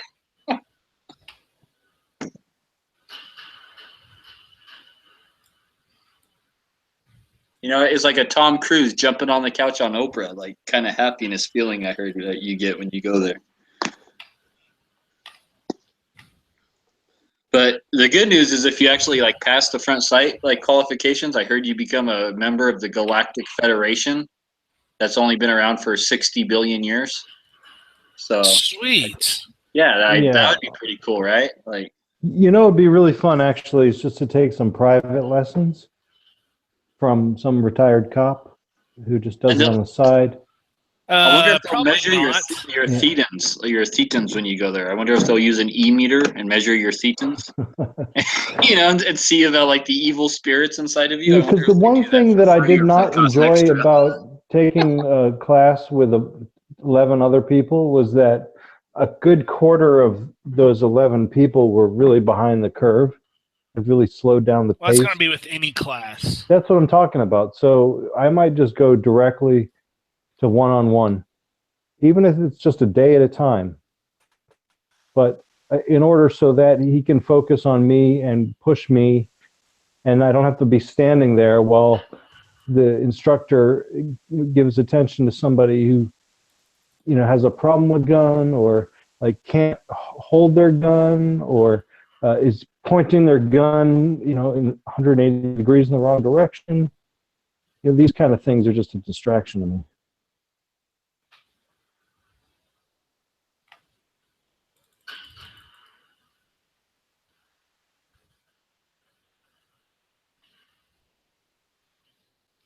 Like, I would literally probably walk out of the class if there was a situation like I saw on the recent video, a tactical response. Like, I would just leave.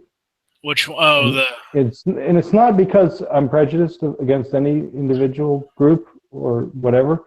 It's just that, like, I want attention. I'm an attention whore. What can I say? What thing are you talking about? The wheelchair guy? Yeah, like, I don't need a bunch of newbies firing bullets off all around me. I don't need that. I don't need it. I've been in classes where, like, these guys are just clueless, and it's scary. I mean, hell, I get that sometimes when I go to the range, most times when I go to the range. And it's like, okay, get away from the gun. I'm walking down range. Leave the gun alone. We're all going down range. Stop pointing the gun at me. I'm standing right here. Like, it's true. You can't fix stupid, but people don't know they're stupid. So how do you even, that again, they need to get like twice as much training as I do. I'm coming in with already like a good groundwork. I just need some upkeep. And so I think I'm definitely, I don't know. It's one thing, like, I'm pretty sure nobody's ever talked about on these chats is getting personal one-on-one training. Well, usually that's really expensive, and I've given advice for that before. I've given lots of advice as far as one-on-one training goes. And most people always shoot it down, and I don't know why. Well, not advice, but from a certified trainer, yeah, maybe. I mean, how much more could it from a cost? certified trainer, but I think there's a lot. If you find a vet who did more than, like, let's say, serve chow in the chow hall, right? Like, you find like a vet who is actually like, a fucking door kicker or something, who's actually seen combat, befriend them. Boom. He might not be like a trainer, but the guy's going to be able to help the average, civvy out a lot, right? Well, I'd like to think that vets have good training and experience, but I'd actually rather get training from a retired cop who's on the beat. Why? I wouldn't, because a lot of the retired cops don't know their shit. All right. So, and this is really outside. Well, who do the retired cops, when they go to classes and they take private classes, who are they going and taking classes from, right? A lot of guys who have been in like special forces, vets, right? Stuff like that. So, it's kind of like working down the chain there, but still, I wouldn't have a problem taking like a private thing from a police officer or from a vet or from, a lot of people who have been in those type of situations and have been in, had the adrenaline dump, shit like that. Like, yeah, like I would have no problem taking advice from any of those guys. Does that mean I have to listen to that advice? No. Doesn't mean you have to take it to heart, because I think if no matter who you go to, take what works for you, leave the fucking rest in the garbage, right? You don't got to listen to everything they say. Yeah, You and a lot of it's going to be conflicting, but yeah, you've got to try to do what they tell you to do while you're there. And so for me, police operate in the environment that I live in. Military special forces, they operate in environments I will never, ever enter. So it's a completely different frame of reference. And I think police officers are more conservative. So I'd rather err on the side of safety when I train for handgun usage. And, again, SWAT is kind of, I don't know how it relates, but it's upper tier, and it's got to be close to what special forces in the military are doing.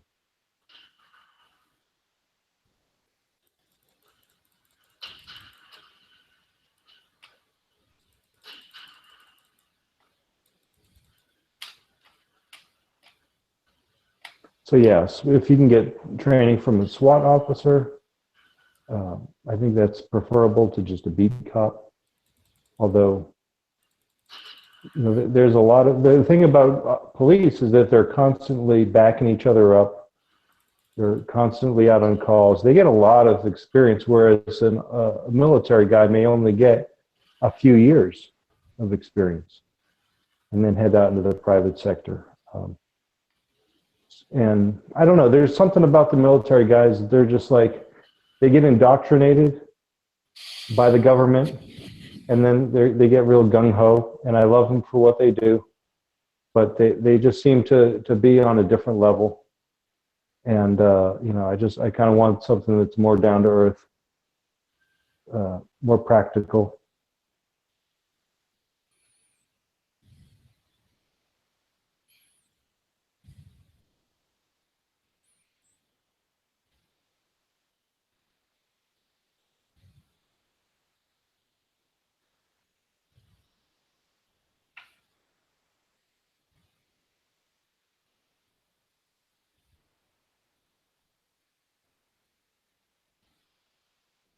In my experience training under active duty police has been very informative. I mean, you get information about shootings that happen recently, and recent shootings. You get they tell you the stories. You get those inside stories that are very teaching and informative.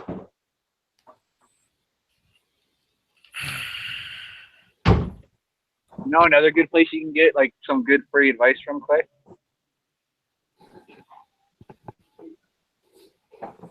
No, but I assume you're about to tell me. Oh yeah, I'm just saying, like there's these like, basically they're like interactive simulations you can get called Battlefield and Call of Duty. And I heard that those are really good simulators.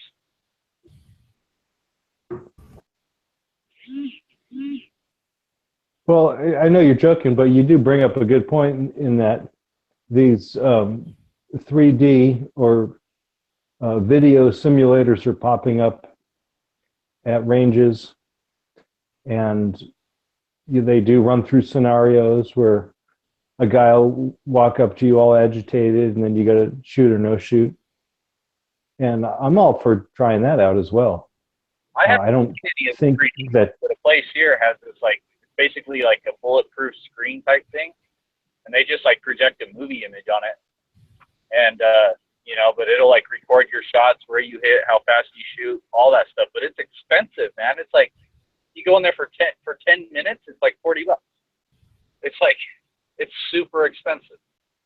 Well, it's quantity over quality, right? And again, like you say private instruction is expensive. How much more expensive can it be than just standing around half the day waiting for the newbies to get up to speed, and you having to come back next year to do it again? You're not giving any advice when you go to those simulations. You're just like shooting at the screen, right? Like no one's standing there giving you advice on what you could have done better. Well, I mean, if they're realistic simulations, then you are getting intuitive advice in terms of, oh, here comes someone, like, I don't have time to figure out just why he's agitated, and then he pulls a gun. Whereas I should have seen him and been more aggressive in my response to him. Those kind of things where you need to go from yellow to red in half a second. Those are the kind of things that I would like to train more for. So what part of that makes you think that that's going to apply to real life?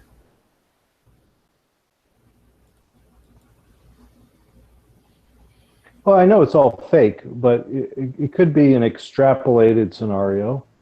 I don't think so. I think your best possible scenario is that you do those laser training things for a while and you get really good at drawing and you can't wait to draw. And then the first time something happens in real life that kind of simulates a scenario that would trigger you to draw normally, you're going to fucking draw really fast. And how is that helping you? When you go to a Force on Force class, it is not simply repetitive drawing. It is thought-provoking scenarios that almost rarely have a shoot conclusion. They are staged and engineered based on not just examples of what has happened in real life, because that's basically fantasy. Who cares what's happened in real life? What matters is what happens often to individuals, and very rarely do we get in gunfights.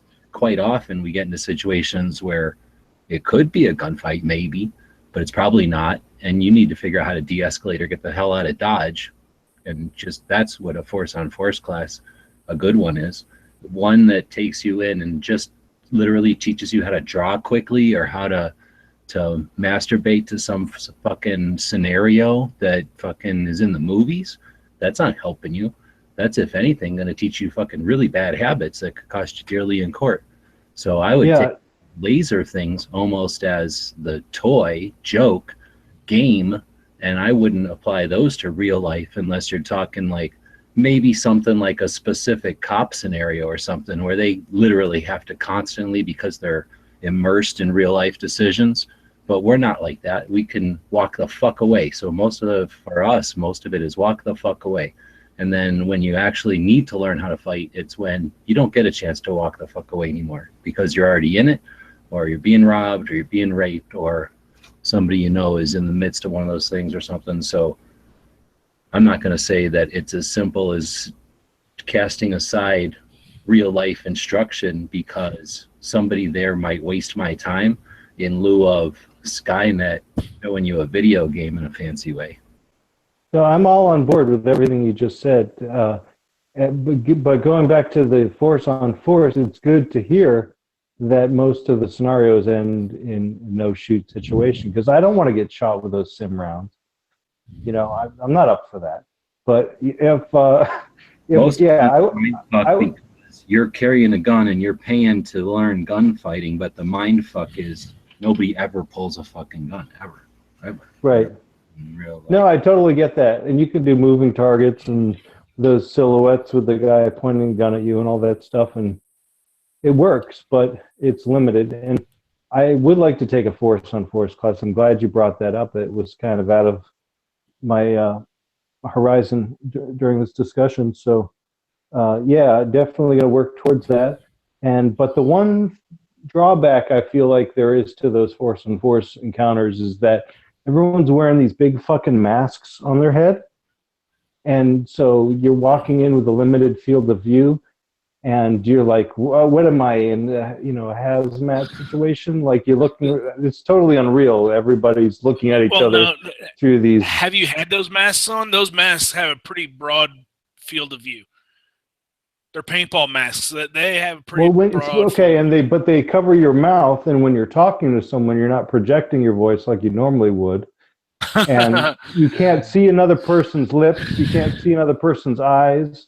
There's a whole bunch of visual cues that get eliminated with that. And I understand why they do it, but maybe If they just put some painter's goggles on instead, like well, then feel free to put on fucking painter's goggles. But if you take the class during the day, you don't get to bitch because it's not at night. Because you took a class when it's raining, it's not dry. When it's sunny, it's not cloudy. I mean, you can always sit there and say it ain't something.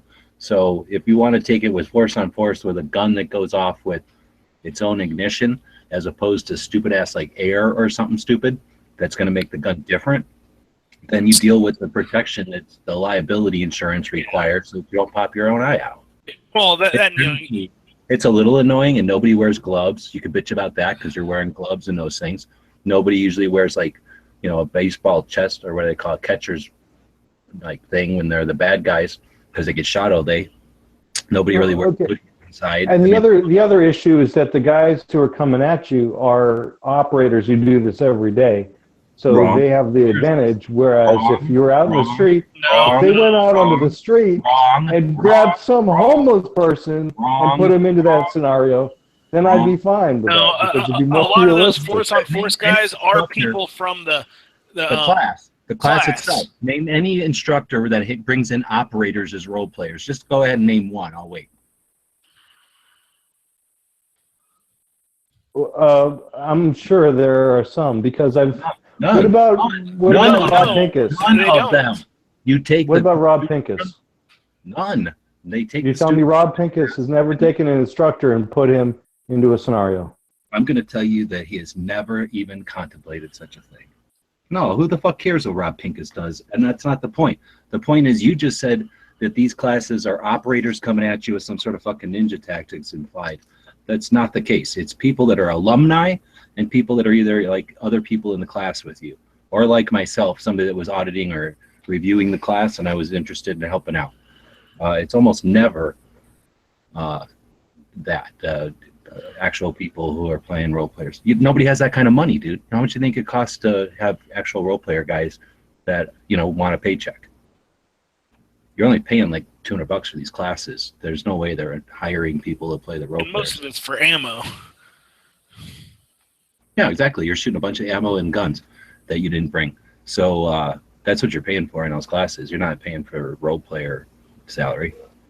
Plus, it doesn't do any good to have role players that are all fancy. It's really just supposed to be a bunch of regular people doing things because the whole point is to show you that real life is fucking crazy ass, random, and chaotic. And it's really probably the real point of Horse on Force is to break you out of your fucking perceptions as the student that there's somehow rules and there's somehow procedures for shit, and to get used to what it's like to just have to live in the moment with lethal consequences. Are we talking about force on force or? Fucking talking about Rob Pincus. I thought we were talking about horse on horse. Because if it's horse on horse, the whole point is to get a fucking stud. Kick that fucking horse in the knee. We're trying to get that stud. Forced horse on horse. That's a whole other chat. You'll have to go to different kind of channels for that. Who's talking about? I know you don't want to fucking know about it. What? Who wants to know about force on force? No, I think what is this, stud channels? You'll fuck. Sometimes the fucking stud don't want to get it on with the bitch or whatever they call it.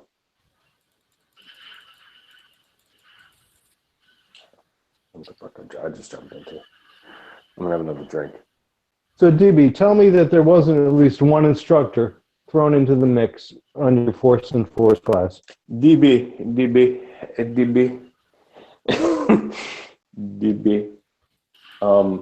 When I only took one Force on Force class, but I'll tell you one thing: the last class I took at the end, when the dude was like, "Hey, what do you think we should do? Anything we should add?" I said, "Hey, you ever think about simunitions? You know?" And dude was like Force on Force, like simunitions, like that. Yeah, it's pretty good.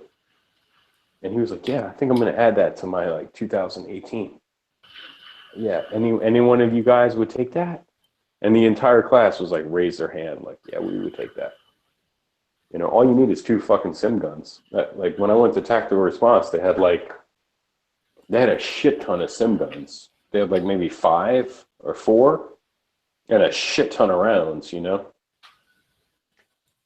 What were you saying about the instructor being involved?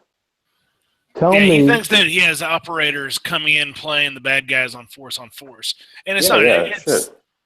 Of course, because they're the instructors. They know the scenarios. They know exactly which ones you're going to do. If it's 4 or 5 per day, if it's a 2-day course, and you take like you go in through it like 4 times, 5 times per day, because every student has to cycle through it.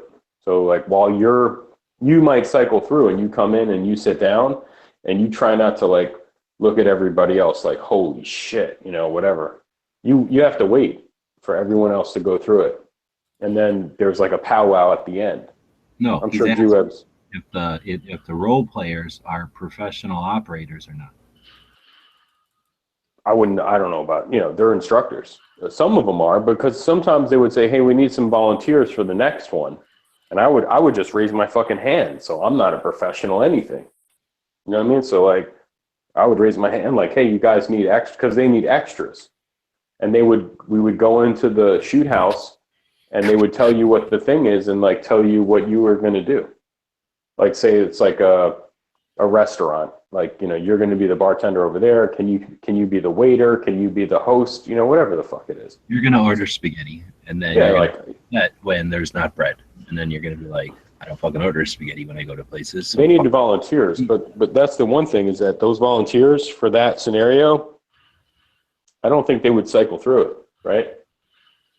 I don't. It's been a couple of years now, so you wouldn't cycle through it because you knew the fucking scenario, so you kind of skipped a turn right on that one.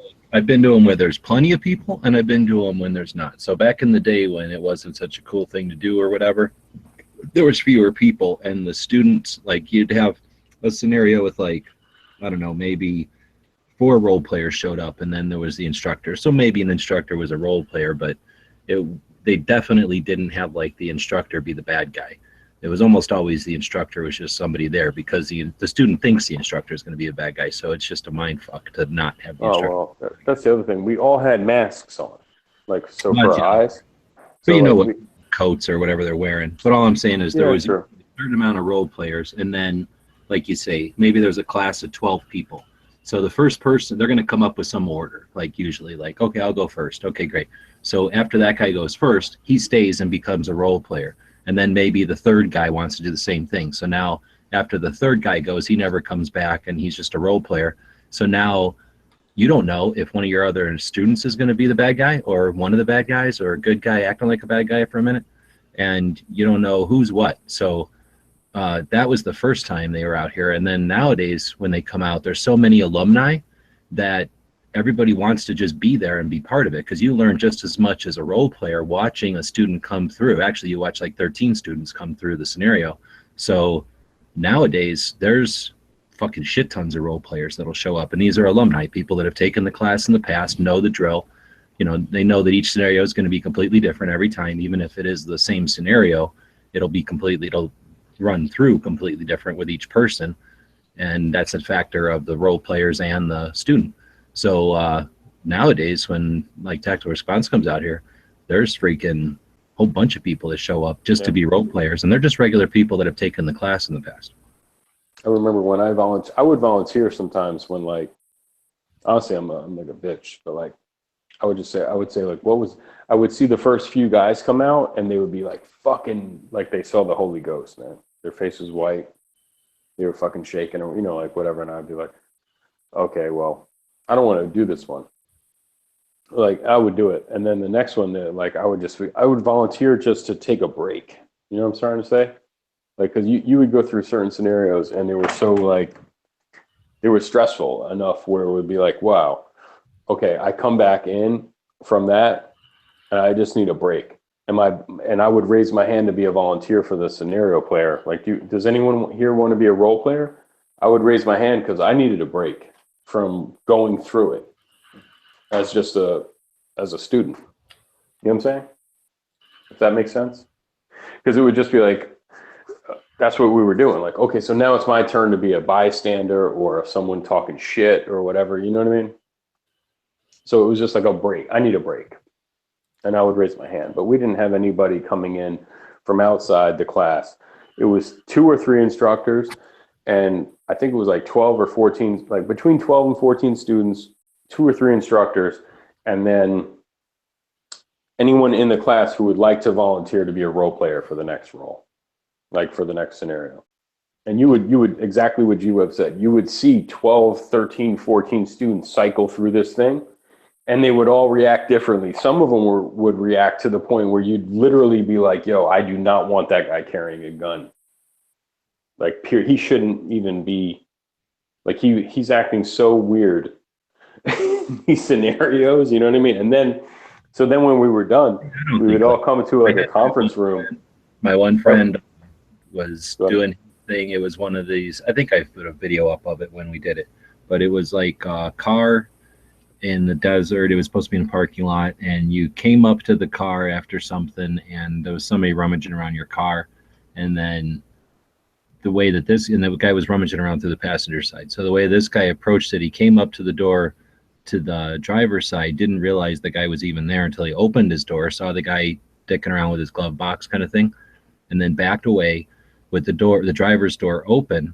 And then I don't know why he decided to have one of the passerbys call the police.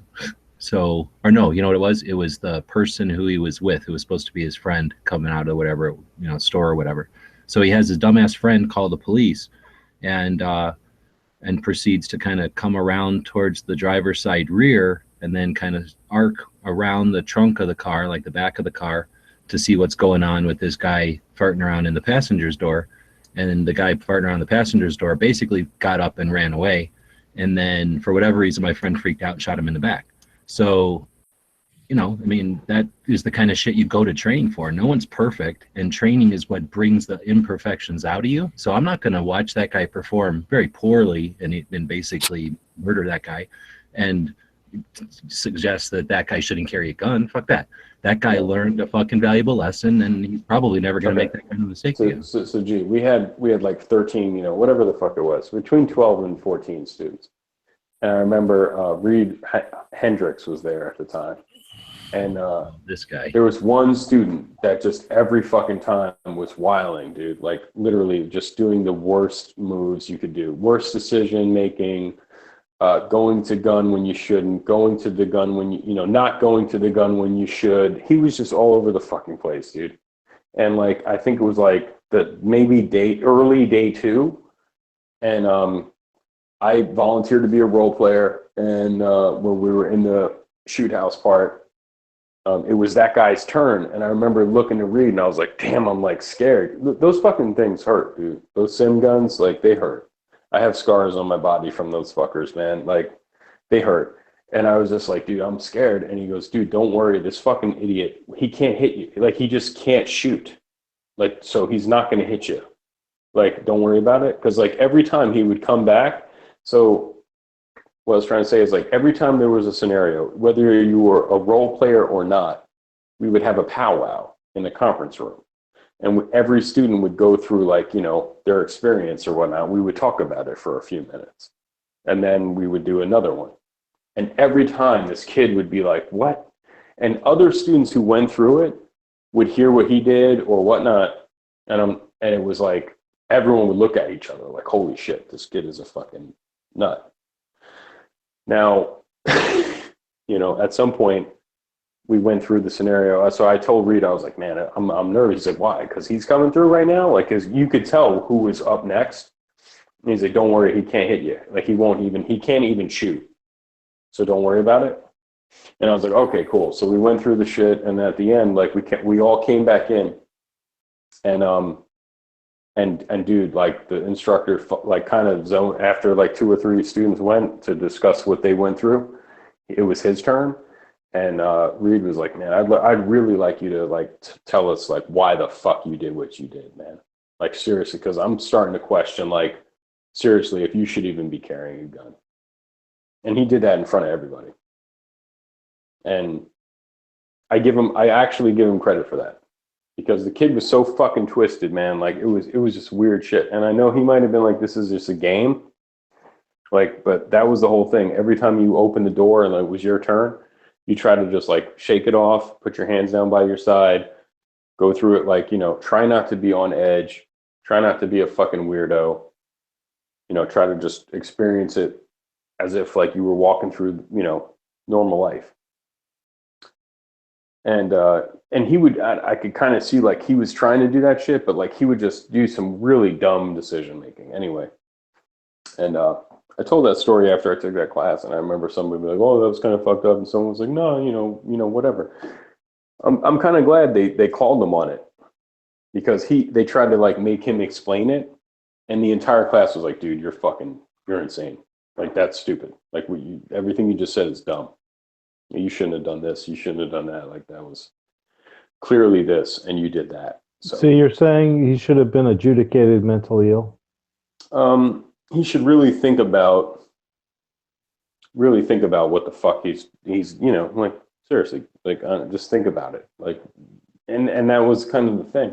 Hopefully he learned something from that class, because it's like he might have been like, "No, I'm right," and then like 12 fucking other people are like, "No, you're not, because we didn't do what you did." Like it would be different if it was like 50-50, but it's literally like 99% versus you, and you're trying to justify what you did, and it was stupid. It was dumb. Like you know, no one else did what you did. So this kind of plays maybe it into changed our his mind. Maybe when he left that class, he was like, "Man, I need to think about something." You know, I don't know. So what are the prerequisites for taking a force on force class? Did he make it through a fighting pistol class and get kind of the okay to take this class, or did he just jump into this?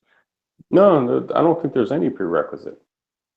There's literally no gun involved, and no, like, you don't even need to bring your own gun, and there's no ammo. So you sign up for it and you take it, and you're supplied the gun, and you're supplied the ammunition, like the simunition stuff. So there's no like prerequisite. But you took the force on force after fighting pistol, correct? Right. Yeah. I'm sure I think he did too, but it didn't matter. He was he was crazy, man. I'm telling you, man. Like it was, he there was something, not saying he was crazy. I'm just saying like this is what the class was about. Maybe it changed his mind. Like, man, you're really tripping, dude. Like you're doing weird shit. You're pulling your gun out when you didn't need to. You're shooting when you didn't need to, or you're not shooting when you needed to. Like that was the other thing. It's not just shooting when you didn't need to. Like maybe he wasn't shooting when he should have, you know, and he was getting shot all over the place. Either way, it was just all this one particular kid was all wrong. And it's fucked up that he paid for that experience. Like he paid $500, you know, to be clearly told like you're fucking out of whack, dude. But whatever. Maybe I'm sure that doesn't even happen a lot. But so do you think it matters whether you go to a force on force before you take pistol training, or do you think it's irrelevant? They should go hand in hand. What's your perspective on that, DB? Because you're the only one I've heard in these chats that's gone to a force on G-Webs force. did both, right? G-Webs did both. Multiple times. It's not like going to a force on force class is going to a geometry class and you come out learning geometry. You don't go to a force on force class and come out learning force on force. It's like going to football camp in the summer.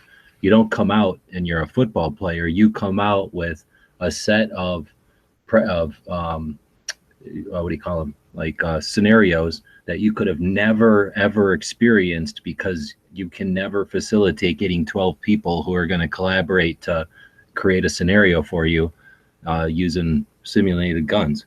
You're never going to get that situation. So you go to it to practice. You go to it like you would go to a football camp or a baseball camp or a golf camp or a cooking camp or something.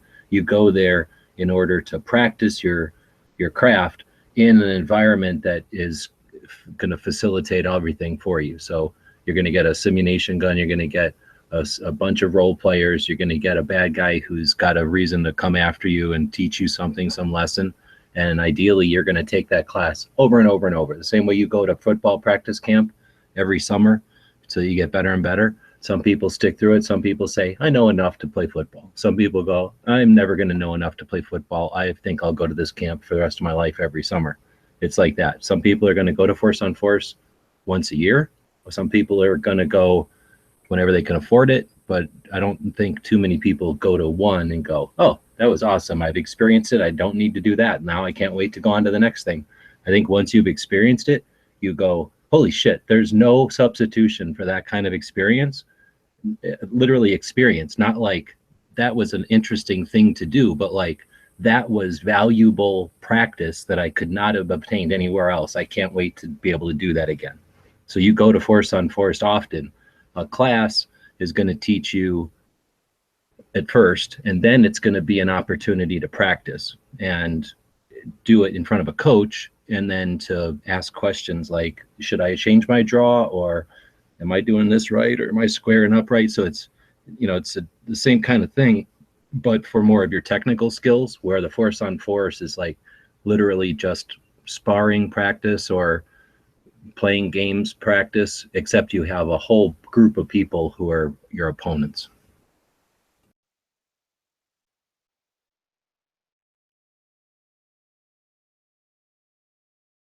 And I was talking about this with someone earlier. Fighting pistol is a great class for someone who's never drawn a pistol and fired a live gun before in their life. Like, they went and bought a gun, they bought a belt, they bought a holster. They've gone to the range, they've like cleared and make ready, and they pick up their gun, load their gun, and shoot at a fucking paper target at an indoor range. And then they unload their gun, put it back in the box, go home. Then they load their gun, put it in a holster. They never get it, you know, like fighting pistols, the shit. It really is like tons of fucking reps, tons of fucking learning, tons of, like, they start at the draw stroke. This is how you should draw a gun, all that stuff, right? That's good. You need that. I think you need that first before you take the sim gun class, because if you don't, your gun's going to get caught on your clothing. You're just not going to be, right. You're not going to have those reps in, like, to fucking draw. You know, unlike certain people say, there's never a time where you're ever going to need to get to your gun in a rush or in a hurry or whatever. Like, that's whatever. You know what I'm saying? And so take fighting pistol first, or some sort of class, or practice at home, whatever.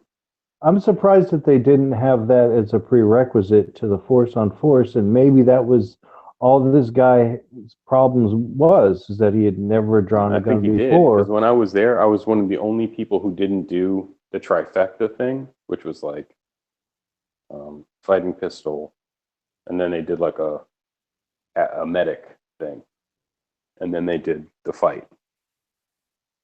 So I was one of the only people there that didn't do the three. So I'm pretty sure this guy did all three.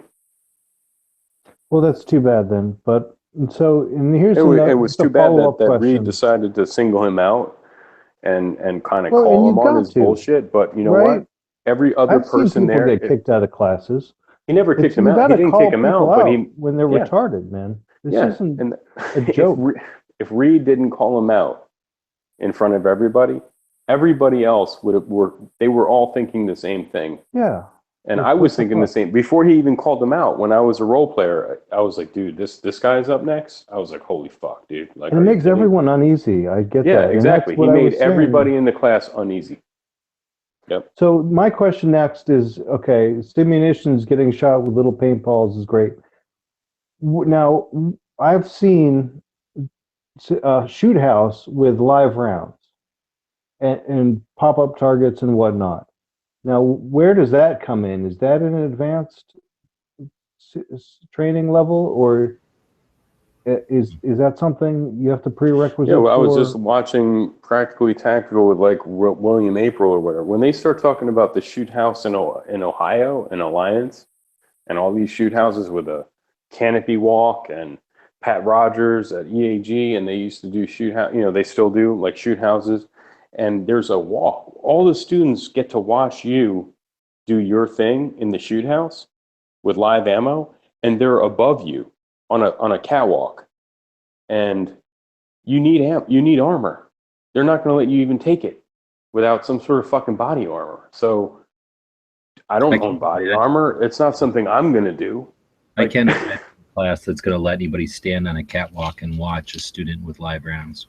Yeah, They- I mean that's how Pat Rogers and them were doing it for the longest, bro. Like you would, and then you'd get to see every student go through the scenario, just like Yep. you did, but you'd be above them. with live rounds. Yeah, yeah. Well, They call it the catwalk, and they were, and I was, Every yeah, I ring- read about it for years, bro. But you need body armor for those classes. They're not going to let you take live round, fucking shoot house. Yeah, so level 3 gonna body save armor. who's up in the air from somebody below No, him. I hear you, dude. I'm telling you, I'm totally in fear of exactly what you're talking about. Because if you catch a round of your leg or whatever the fuck, I don't know if you're exactly above them or you are in the front where they enter. I've never taken it, so don't like misquote me. Are you talking about at Gunsight or out there? No, at Alliance where Fisher does a shoot house. And Fisher And also, it's the same place where I think Pat Rogers did his shit for like a decade or two, like 20 years. But Yeah. I'm not sure if you're exactly above them directly or you are on a catwalk when they enter. So once they enter and they keep moving forward, now you're getting to watch them, but you're not exactly like directly above them. I'm not sure. But all I know is no matter what the scenario is, you have to have armor. You cannot go through those classes without fucking armor, dude. DB. thing working? DB, is this DB. thing working? DB. This is the fun house. DB, why do you not have no armor? I don't know. That's a good So question. this is one of the shoot houses at Gunsight. So you go up these stairs here, and that's the catwalk above the shoot house. And pretty much everyone I've ever been to is similar. Sometimes the catwalk is around the perimeter, but most of the time it's right down the middle so that the instructors can see every room. And they're designed so that the students and targets and stuff are down on the main level, of course, but typically only one instructor will stand above them because all it takes is any accident ever to fall down and shoot a bullet up, and you're shooting right into people's nuts and vital arteries and shit. I can't imagine, number one, that they'd allow the risk of a student of a classroom up there, but two, you can get the idea here that unless you're standing right over the student, you're not gaining anything. All you're doing is getting in the way of that student and potentially being in a dangerous place. So I'm not sure if that's, I mean, they may let students watch each other, but I just can't see how they would facilitate having a whole classroom up there. Right. And you know what? Don't quote me because this Okay. is just from Shat. I mean, from Shats. You know what I'm saying? So. Okay. It's But from this is what these shoot houses are, and these are for cops, dude. Number one, there's no instructor that's teaching people how to clear houses at the standard level or whatever. That's just not a skill that needs to be taught, and it's not a skill that's just a set thing. It's like freaking anything. There's 6 different ways to do it, depending on what agency taught you or what your motivation is and what your requirements are and all that. So this is like usually higher end shit for like occupational stuff. But there might be, I guess Front Sight does a little bit of clearing, so I'm assuming Gunsight does. They have multiple shoot houses like that.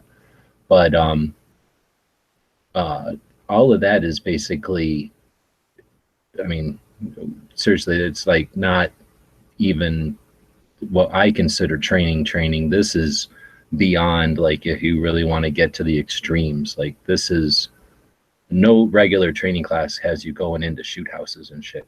Front Sight did a little bit, but no standard instructors have you really going through shoot houses and shit. There's just way too much shit to deal with in a shoot house or in a walking around corner situation.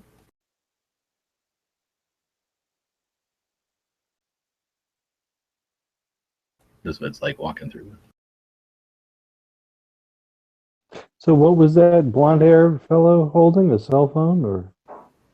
I don't know if they even was holding anything. Some of these are like rubber targets, and you can probably. Because I remember seeing that one from the catwalk, and it was supposed to look like I think it might holding just be like them in positions, and then they a change it. gun, but maybe makeup or something like that. Yeah, that's a nice one there. I mean, and that's what I'm talking about is slicing the pie. Yeah, this is clearing all rooms. So this is only useful if you really have a lot of skills and you're actually you're training yourself. And then you've got a coach who's making sure that you're training yourself. But this isn't just simply, oh, now I know how to cut the pie and I'm done. There's a guy who could be behind me. There's people that could be fucking in rooms I just can't. I mean, there's just so many variables that it would be an indication of an inexperienced instructor to suggest that they can teach you anything about room clearing quickly or in packaged up. Most instructors that I've dealt with will laugh off the concept. This is something that takes teams of guys to do, and then it takes them a long time to practice and understand the theory and then work together to be able to accomplish it. It'd be like clearing a plane or something. No instructor is going to be like, okay, let's clear a plane because one day you might need to go get your kid out of the plane. Wait a second. On gun channels right now, No put a link up of like a YouTube thing at Sentinel, which is Fisher and them. And that all the students are up on some sort of higher level. It doesn't mean they fucking go down the catwalk. I'm just saying, like, I know they do. Either way, it's armor. You borrow your armor or you buy your armor. You don't take those live round fucking things without it. That was my point. DB. So, yeah, DB. Go to AR500.com, pick you up some American-made armor. Get some AR. Get some armor, dude. Fuck, I need armor for. I got a car, man. I'm just going to hide in my car. Wait a minute. You were talking about a plane. Isn't there like a plane graveyard out there in Arizona somewhere we can commandeer a 727? And just cut our own armor out of this shit? Shuttle it out into some vacant land and then run a plane clearing Israeli Mossad fucking operation, Saudi Arabian training class. Plane fucking clearing. Plane clearing. You charge like $1,000 a head for that shit. Hey, Clay, dude, you took a fucking TR class, right? TR, what's that? It's a tactical response. Oh, no. Not Thunder Ranch. Obviously, that's copyright infringement. I can say to somebody, I took a TR class. I took 2 TR classes. They'll be like, Thunder Ranch. I'll be like, not quite. Same thing. Well, it's funny watching. Did you ever take fighting pistol or anything like that? No, I know. I was in California. I took some training from retired SWAT. Same shit. I'm just saying, like, well, it was on the range next to where tactical response used to train. Okay. Ever since they had a negligent discharge, I don't think they've been allowed back on that range. And that was recent, right? Yeah, and then I heard stories from the instructor of, I don't want to go into it, but. I hear you. But, my point is this: is that some of that shit, I wouldn't mind a fucking I wouldn't mind a soft vest. Like, even for fighting pistol, I wouldn't, if it was cold enough, I would have wore one if I could. I don't know. Because you don't know who the fuck's standing next to you, dude. You got one guy on the left, you got one schlub on the right. He's a fucking schlubbo. He don't know shit. That was my worst fear. When I first took the first introductory pistol class, I was like, I'm going to get shot by one of these people one way or another. And it turns out, the person who was next to me, a young girl, she was one of the best shots in the class. It was the older guy and the 2 older guys who were qualifying for the CCW that I had to be afraid of. And one of them had to have some talking to. Anyways, where was I going with this? I took a class with some cops. I just happened to sign on, and it was mostly cops. It was a tactical first aid class. 2 days, one classroom, and then second day was on the range. And day 2, we're out there. Everybody's a cop except me and this other guy. And one of the cops had like full-on body armor, like up past the neck and down past the waist. And he was running all the drills in this heavy-duty stuff. And I'm glad that guy's working, as a public servant, because he's out here on a Sunday on his own dime, getting quality training and loving it. And he's got his, his work issue gear. But Man, I mean, I wouldn't even know what it'd be like to have that kind of restriction. I've got some plates and a Condor carrier. I try and put it on for like an hour, and I'm tired just standing in the house. So, yeah, the shit is real, and it's one thing to have the gear. It's another thing to go out through a training class. And I was planning to take a training class with this gear, and then I got my priorities mixed up. But yeah, that plate carrier is, you can still pick one up from Condor for cheap. And AR 500 still makes those 3/8 inch level 3 steel plates for a couple $100, and you can have that stuff. It's never going to go bad. It's one thing good about steel. And run through a class with it, and it's like the batter going up to on the on deck circle with the donut. You're just training harder. I hear you, man. I would love to do all that stuff, but just focusing in on like shit like that. I would love to take a Sims class again. Like, and then I remember telling G-Webs like, this isn't something you'd want to take every fucking few months or whatever, because you know why? Because it would turn into a game, and you would know like what's going to happen. And then the school hasn't had a chance to like tweak the scenarios. So they're just going to fucking, you're going to go back and go, oh, yeah, I remember this one. All right, cool. I know exactly what's going to happen. Like stuff like that. You don't want to game it. And that's another question fun. I have is like, if I show up with level 3 steel plates, is the instructor going to be like, what's up with this guy? Or is he going to be cool At the with Sims class? Yes. At any class? No, Yeah. at a Sims class, they're going to look at you funny because these are non-lethal rounds, and you don't go through life with armor on. So you're just trying to like, hey, you're going to a Subway, and you're going to try to get a fucking sandwich, and now the scenario, or you're coming home from work, or you're at a fucking restaurant with your best friend, and this guy's going to play your best friend in the scenario, or stuff like that. So you wouldn't have fucking armor on. So they would look at you strange. The fucking Sims guns, they're safe. They can't even chamber a live round. So and we made sure everyone had their guns separate in the car. No one was allowed to have a gun in the class, or a and knife. no one was allowed to have a knife. Or yeah, exactly. Like you could have a flashlight if you wanted to, and that's what I had. Like and they gave you a fake cell phone. They wouldn't even let you. I don't even think I had my real cell phone on me. They give you like a fake cell phone to call 911 with in these scenarios. And you could carry your flashlight, and that was about it. And if you had a med kit, if you carried some sort of fucking IFAK, you could carry it or whatever.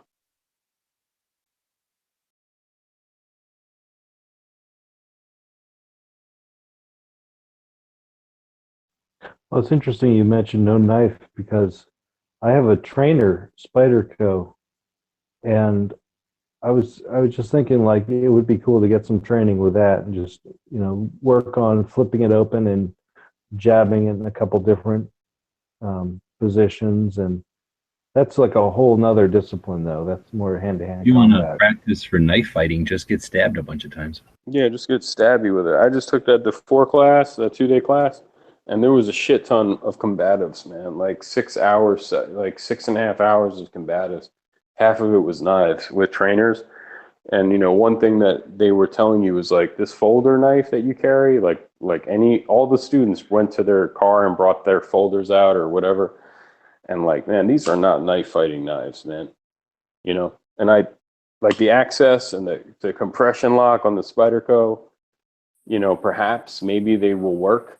But a lot of the other lesser lock folding knives, they're gonna fucking fail. You're gonna cut your fucking fingers off. I always knew that. You know what I mean? Like, so cheap ass fucking folders for the actual knife fighting shit, probably not a good idea. Like, you probably do want to actually have a fucking a fixed blade.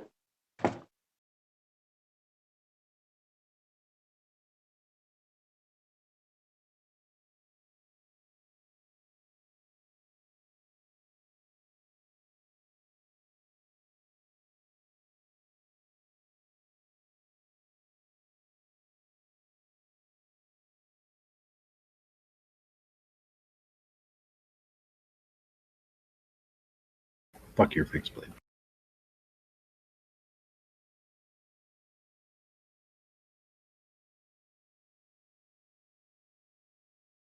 That was a cool part about the 4. It was like, if you're not into these fucking knives and shit, carry a second gun. Like, he literally was like, no, fuck. If you don't like knives, and that's cool. I just would recommend, instead of a knife, carry a second gun. What do you think about that Benchmade soft op dagger? We went through that. Like, a couple of students had them on them, and like even the students. I mean, if it works for you. Yeah, I've got one, but I think it's just nice to have behind a mag carrier and just like like last ditch, get off me type.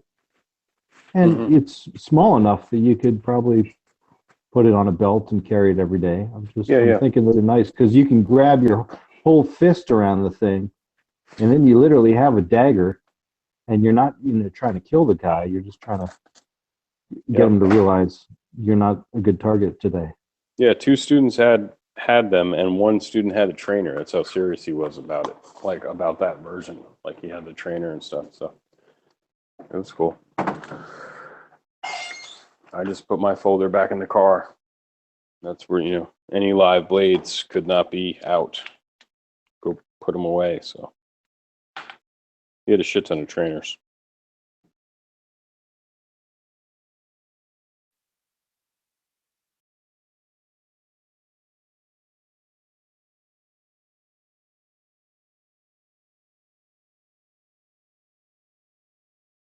You ever seen those Spyderco trainers?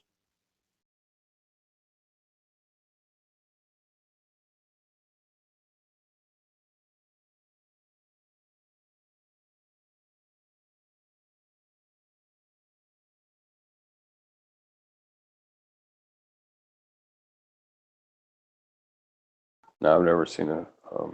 I've never bought one. The only trainer I saw was a Pical. The Spyderco Pical had a trainer associated with it. It was a fucking whatever. Yeah, I've got an Endura. Craig Douglas. It was like the Craig Douglas Spyderco for like a few years. The Endura. It's funny because I've got an Endura trainer, but I don't have an Endura. I only have a Delica. I guess I thought I was buying a Delica trainer. Whatever, it was on eBay. It's a nice thing to fool around with, you can learn how to, because that I feel like Spyderco is particular with that opening action where you have to get your thumb inside the hole. And I've noticed that there's some Benchmades that are being made with that same type of thumb hole. I'm not sure what that's about. But yeah, I feel as I get older, this automatic opening is just a lot more intuitive. I don't have to worry about flicking the wrist, and I don't have to worry about little thumb studs, and it's just grab it. Dude, I'm seriously thinking about the same shit, dude. Like, I have a folding knife for cutting open boxes, cutting the seatbelt off of me, whatever the fuck. My shoelace gets caught in the fucking escalator and all that shit. Right? So, do they need to be super duper high end? Because honestly, would you really want to get in a fucking fight with these things? Like, probably not. So, like a real cheap, even the cheap fixed blade ones, they're better. Right. You don't got to worry about them closing and cutting your fucking fingers off. So I bought some cheap Kershaws, and I found a deal of these.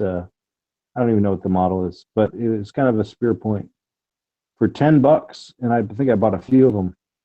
And I got it. I'm like, yeah, this is sweet. It opens fast, and it's really, it was actually for $10. It looked really slick. G10, I think, even. And but then I discovered the fatal flaw that the closure detent was so loose and weak that when I go to draw it as a tip-up knife, it would just hook into the side of my pocket. Like, what the fuck? I don't need that shit going on down there. So yeah, the old saying, pay now or pay later. I've definitely become a convert, looking from cheap Chinese knives to value quality American-made knives, and there are a lot of good ones out there. So I'm trying to promote that with my IG. And what does Such always say about the pay once, pay, what the hell? I can't think of that right now. Buy cheap, buy once, buy something. Yeah, don't buy Chinese knives, kids. Buy some quality American-made knives. And it seems like the major manufacturers all have their American-made line, and then you've got a lot of custom knives that are coming out all over the place. Buy cheap, buy once. What is that saying?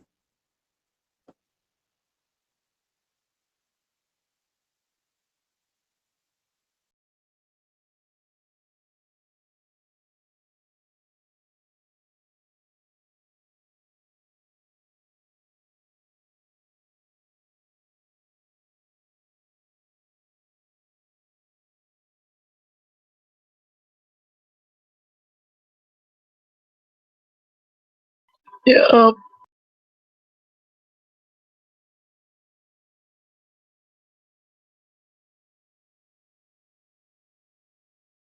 Yeah, buy once, cry once. That's it.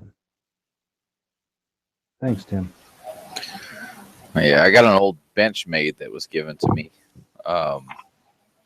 probably about 17, 18 years ago. And that thing has been with me through everything. And still got it, still works. It used to be automatic, but I kept screwing with it, so the spring broke.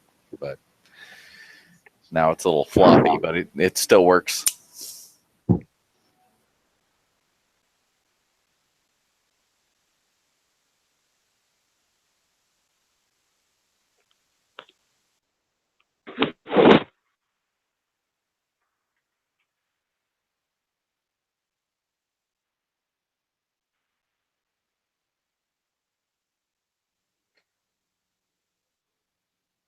Yeah, I feel like the switchblade type out the side, I guess they don't call it that, but side opening switchblade is easier to activate than an out the front knife. The benefit of the out the front knife is you can use the switch to retract it.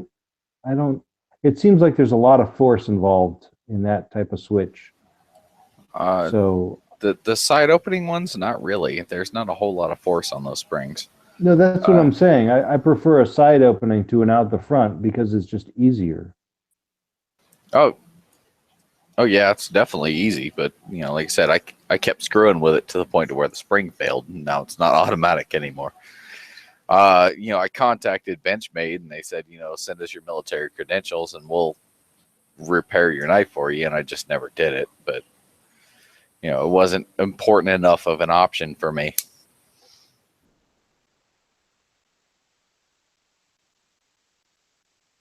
I feel like you should follow up with that.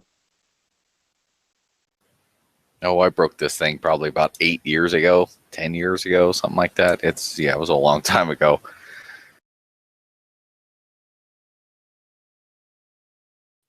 I've never been a big fan of Benchmade. I just had a couple of their knives, fixed blade. One of them was a rescue, like a strap cutter, plastic. I think I paid $25 for it. Yeah, I mean, lately I've been looking. I just bought a fixed blade Jungle Bolo for $100 flat, and the thing is amazing. It just turns wood into kindling like nothing I've seen before. Yeah, it's that just time-honored American tradition. It seems like I want more of it. So I'm looking to their folders and their autos, and I feel like because their fixed blades are pricey. The one I got is $10.95, it was affordable. But if you look at some of their bushcrafting stuff, it's like $200. So Well, the Benchmade that I haven't looked at the price in a long time, but last I checked, it was like $300. It's the AFO, and that thing has been with me through all sorts of training. It's been with me through Hurricane Katrina, the Pakistan earthquake relief, Afghanistan, Pakistan. I mean, it just that knife has just held up. Occasionally I will take it apart, I'll lube it up, and it's just been there. It just works.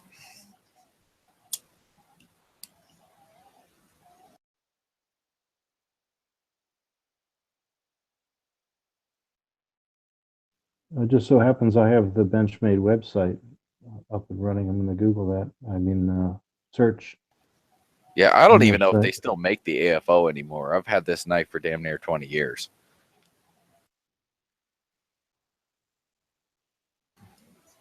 And I still carry that knife to work with me every day. It still functions. It's You'll be glad to know the AFO 2 family of knives is available, and this looks like an auto 255 MSRP. A couple different versions: Tonto, partial serrated, 9051 BK. It's 270. These are all auto knives. Cool. Look at that. Yeah, because I was looking at their out the front knives really quickly, and they're like 400 plus. So that's. Yeah, I don't know what their out the side knives are running for, but like I said, I haven't looked at it in probably like a decade. I feel like I have one of these in the assisted version because this grip looks really familiar, and I paid like $70, I think, for the assisted version, the Tonto blade. Pretty burly American-made knife. Check this out, 270. Benchmade, or was it a Gerber? No, I think it was a Gerber that looked just like this. Gerber knives. I remember when I thought Gerber knives were the shit. Yeah, I was there at one point too.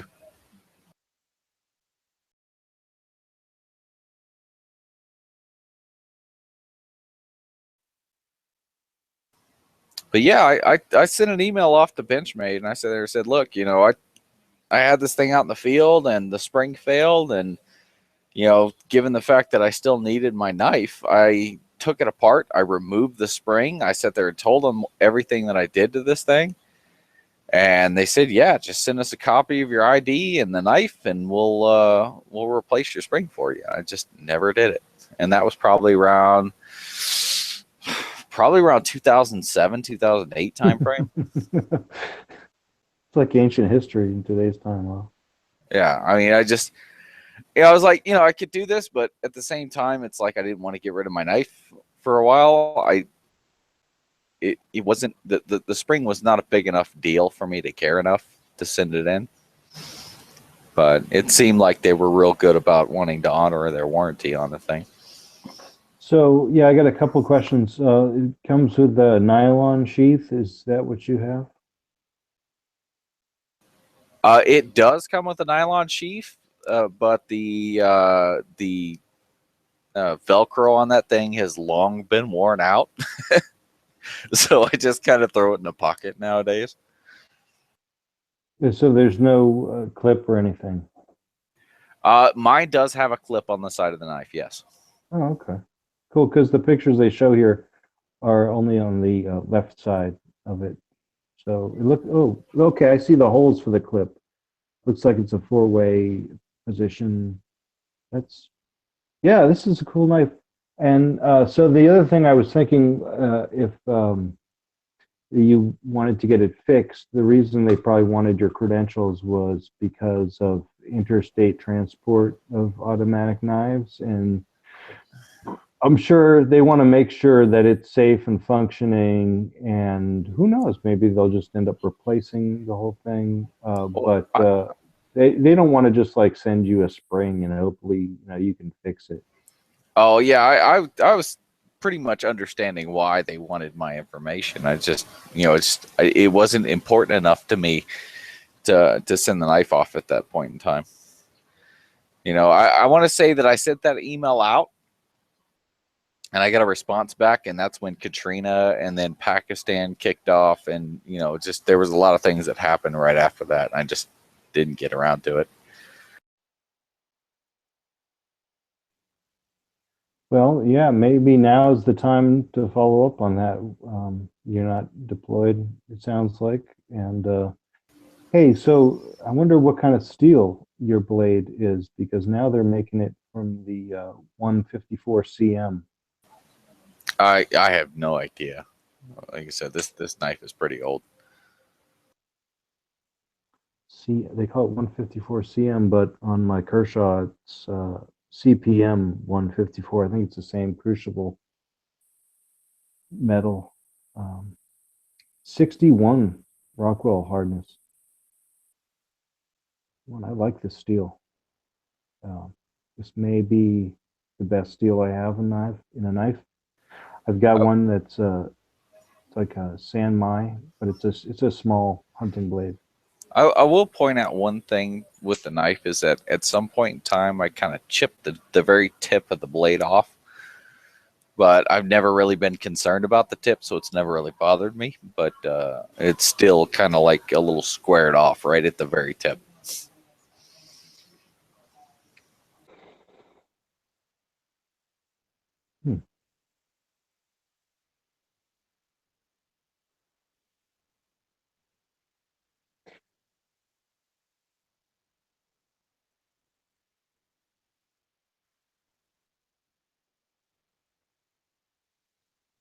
Yeah, well, I'm moving to Nevada, so switchblades are legal there without any limits. So I'm looking to carry one with like at least a 3-inch blade. The one I have right now is a 2-inch blade because I'm still in California. But it's great. It's a little utility knife. But yeah, I want something that's easier to use and more, could be used more as a defensive weapon. They actually allow you to own knives in California? I think the most stringent regulations are like a 3-inch max pocket knife. Yeah, that's actually pretty common. I want to say in a number of places that I've been where it's like 3 1/4, 3.5 inches, like the max. Yeah, I think in urban areas like 3 fingers or what. I mean, and this is just for people who hang out on the street, I guess, because it's never been an issue with me. I don't get hassled by the cops, whatever. It's basically for people who hang out and get in trouble.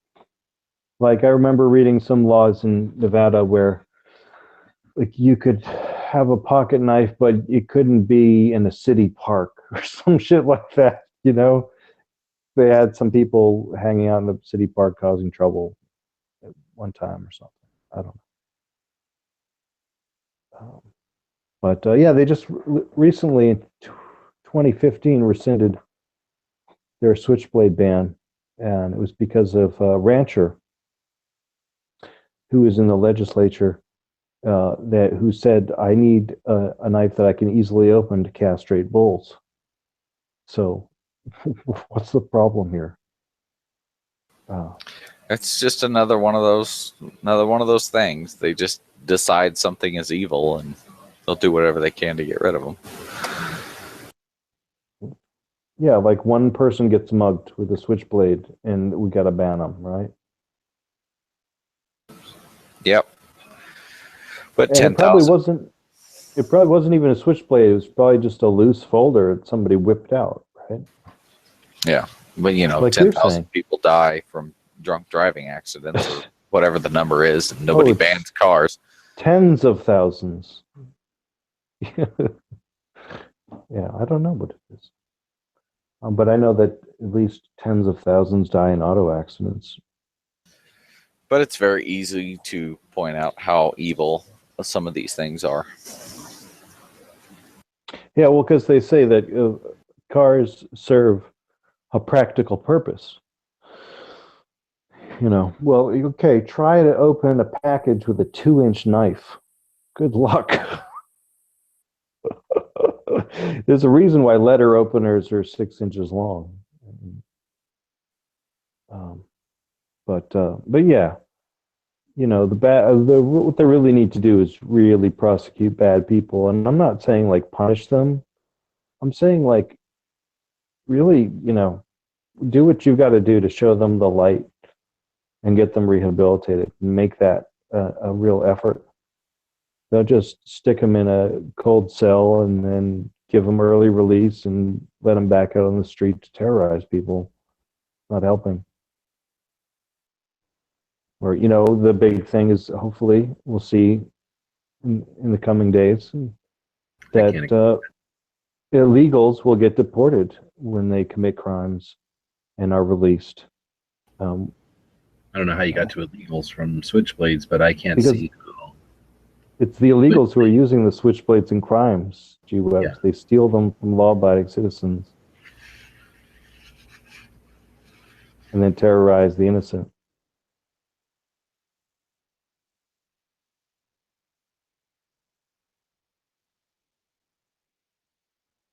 Where were you going? What? I said I'm anti putting people in jail because switchblades are illegal. I don't need to get switchblades legal by guaranteeing we're going to put more people in jail. I just say make switchblades legal, period. There's no problem with them. If there was, there already would be, and making them illegal doesn't solve any problem. But there is no problem, so just make them illegal. You don't need to compromise. There's nobody asking for a compromise. Just don't even offer a compromise.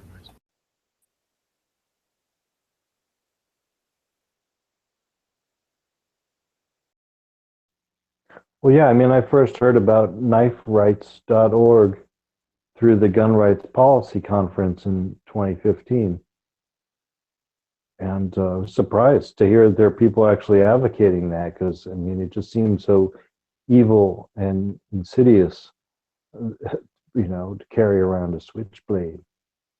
But yeah, it's good to hear. And I was excited, like Nevada completely struck out their ban on daggers and switchblades, and I mean, and for whatever reason other than, yeah, we don't need this. This is unimportant.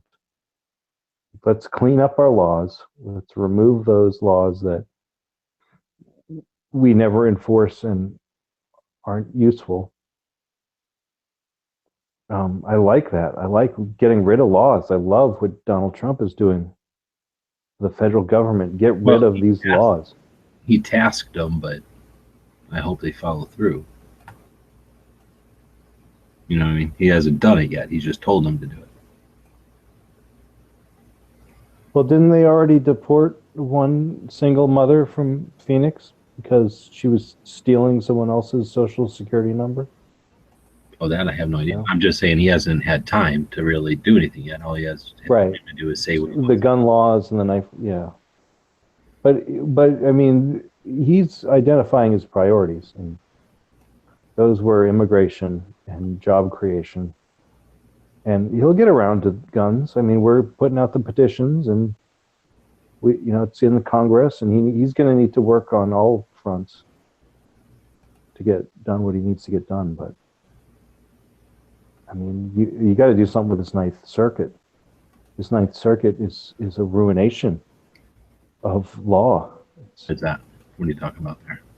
It's the Ninth Circuit is obstructing his executive order for banning from the 7 countries linked to terrorism.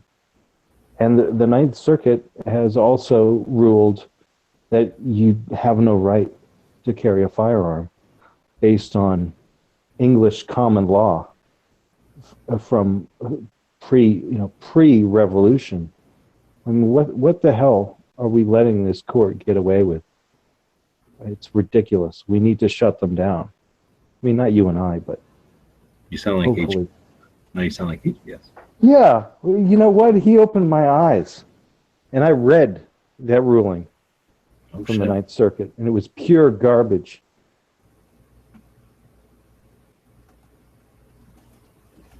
It's baseless judgment. I mean, you want to write a story? Well, go back to the Middle Ages. You know, you can write any kind of story you want.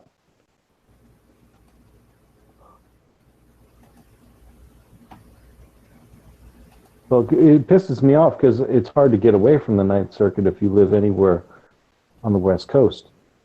They should split up the Ninth Circuit. It should be divided. It should be like California only. Is Nevada, I mean, isn't even Arizona in the Ninth Circuit? I think so. Texas? I don't know about Texas, but everything over here is. I think it's everything over here, Nevada and Idaho, right? I'm going to have to Google it now. I don't think it's New Mexico. It might be Colorado, but I don't think so.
The Ninth Circuit hears appeals from the District of Alaska, Arizona, California, Hawaii, Idaho, Montana, Nevada, Oregon, Washington, Guam, and the Northern Mariana Islands. What the fuck? That's way too much power. Whatever. What the hell happened? Whatever. We'll just let them have Alaska. Fuck that. They can't have Alaska. I still want Alaska. Headquartered in San Francisco, California. Well, now you'll know where the trouble comes from.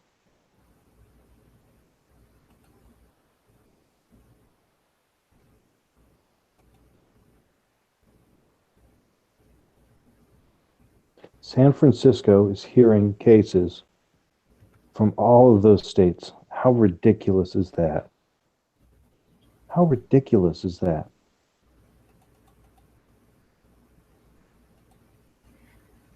Have you ever been to San Francisco? That's the first question you need to ask yourself. Me?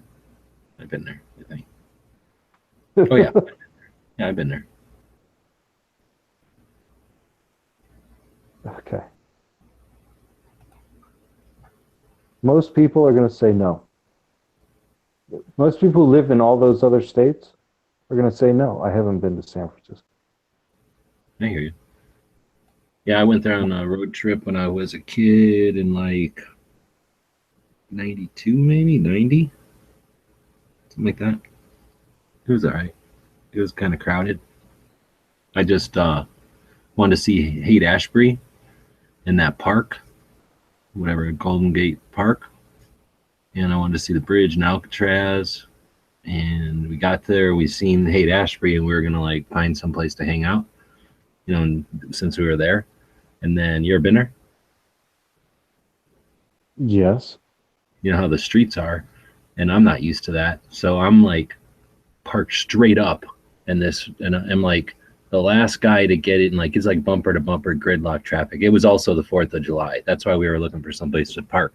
It was 4th of July. It was like dusk. And we had just found Haight-Ashbury, which is like cool, right? And then we found that Golden Gate Park. And I was like, all right, so now we're going to find some place to park. And that's not possible. Plus it's 4th of July. So it was really not possible. And then, but I'm looking around and so I get into the light changes and like an entire block worth of people are fucking stopped in gridlock. And I'm like the last guy to pull across the intersection. And then like I'm waiting in line like for an entire block down where the light's red or whatever.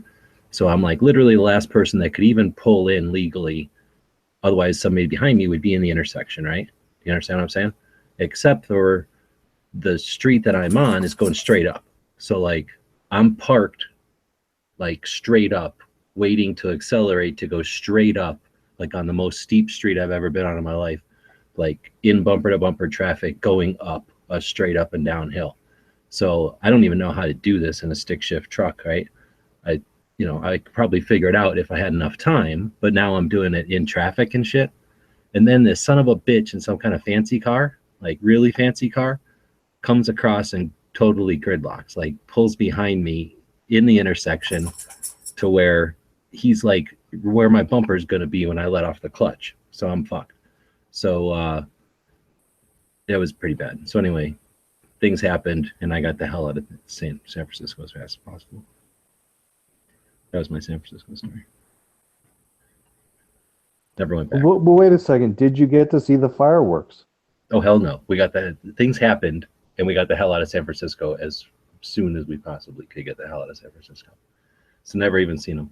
Might have seen them like in the review mirror after we crossed the bridge and we're getting the hell out of San Francisco. I saw the fireworks on 4th of July from the Hayes Street Hill on top of an apartment building. And there were 3 different fireworks displays. It was a clear night.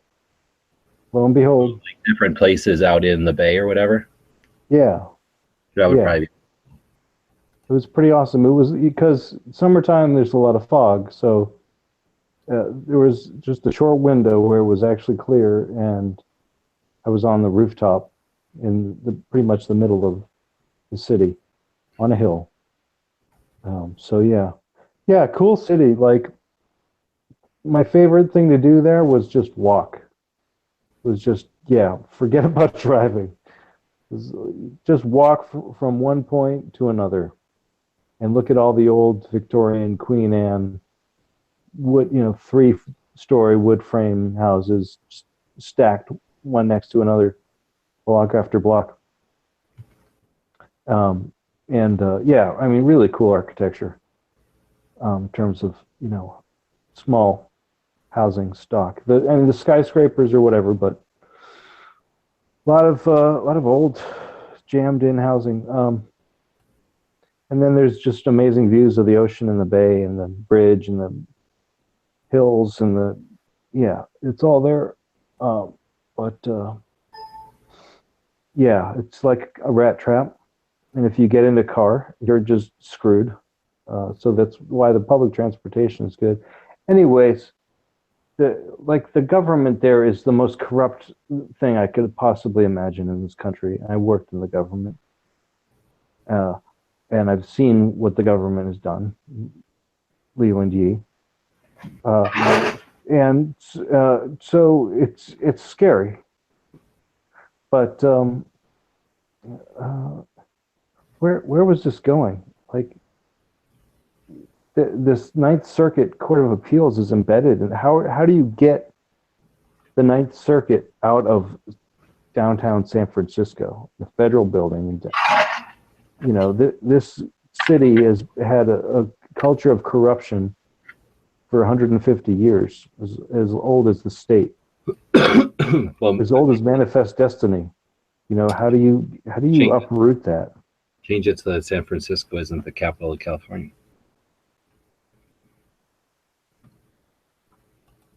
Well, they're not the capital, but they are the power broker. No, I know, that's what I'm saying. So right. I mean, I'm at a loss.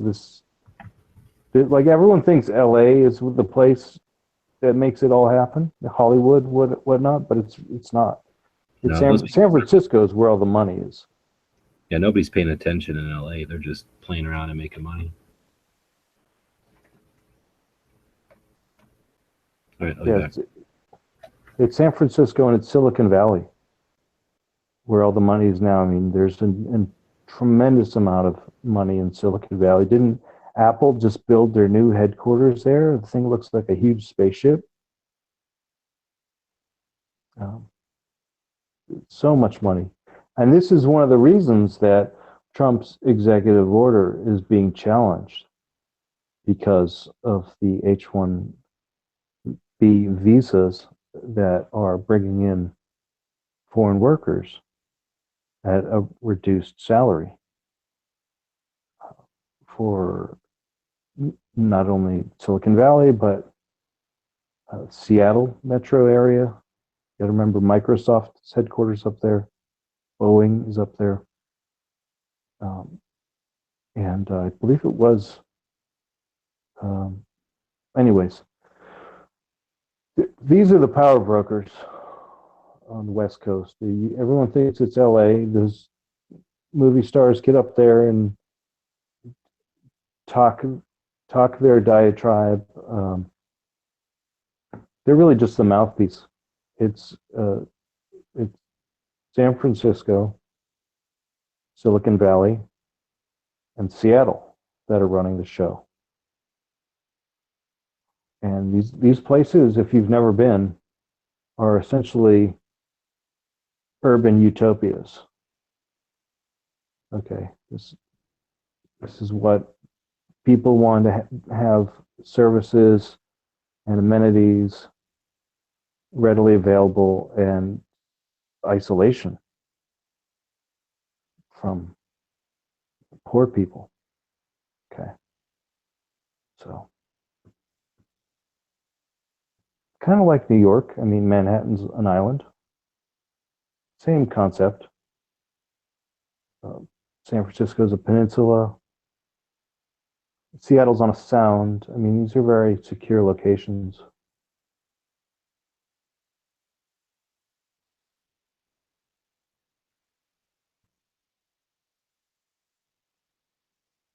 Anyways, I'm looking forward to seeing how the Ninth Circuit holds up to our new president, because I don't think he has a lot of patience for their rulings, and frankly, neither do I. And neither does the Supreme Court, who overturn more than 80% of their rulings. So this is an issue that we're going to have to address as a republic, as a free populace. These people are obstructionists, and we need to call them out as such. Get them on board.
Hey, G-Webs, how do I get one of those gun nut patches?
Anybody around anymore?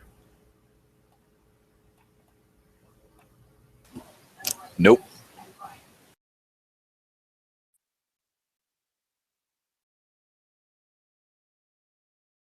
Kind of going back and forth here.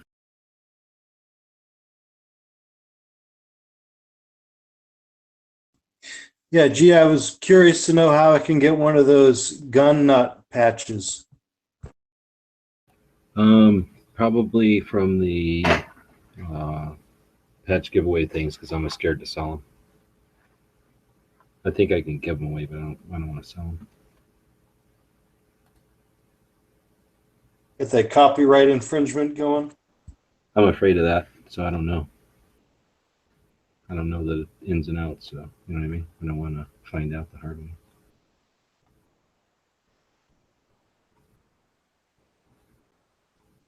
I did not expect that to happen. I don't know what to do about it.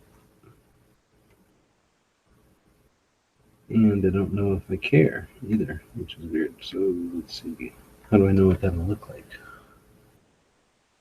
Let's do this. No, don't do that.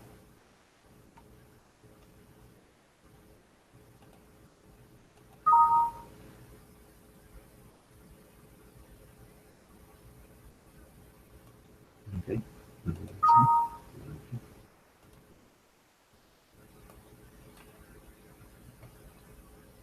Push this button again.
I built a spreadsheet that compares the reticles of tactical scopes and sights. Oh yeah. Yeah, because there's several different diameters of tactical ring sights out there. And I'm trying to figure out which ones are best for which ranges. All right, be back in a minute.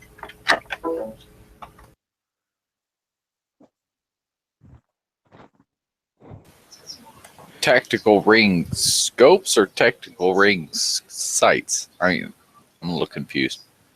Yeah, it is confusing. So you got the EOTech with 65 MOA ring. And they call that a holographic red dot. I have an EOTech. I would not call that a scope. Right, you call it a sight? Yeah, just a hollow sight, a red dot sight, same category. Zero magnification. Yep. So then there's the Vortex Spitfire, which either comes in one-time magnification or three-time magnification. And that has what they call the dual reticle tactical, or dual ring tactical etched reticle. So that has two rings, one at 44 MOA and the other at 140 MOA. Now my EOTech And has a 1 MOA dot with that 65 MOA ring. Right. So the dot is pretty standard. And that also on this Vortex Spitfire, there's a dot. And they say it's a 3L MOA. It looks more like a 1 MOA, and it's etched and it's illuminated. So, but the Spitfire is, I forget the terminology, but it's got depth to it. It's like a scope. I want to say reflex, but that's not the right term. Anyways, you can get it in one power, and so it's like a red dot. But yeah, it's got completely different sized rings.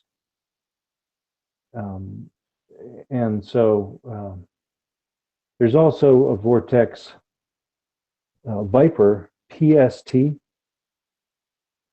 line of scopes that are variable power, and they have some different reticles.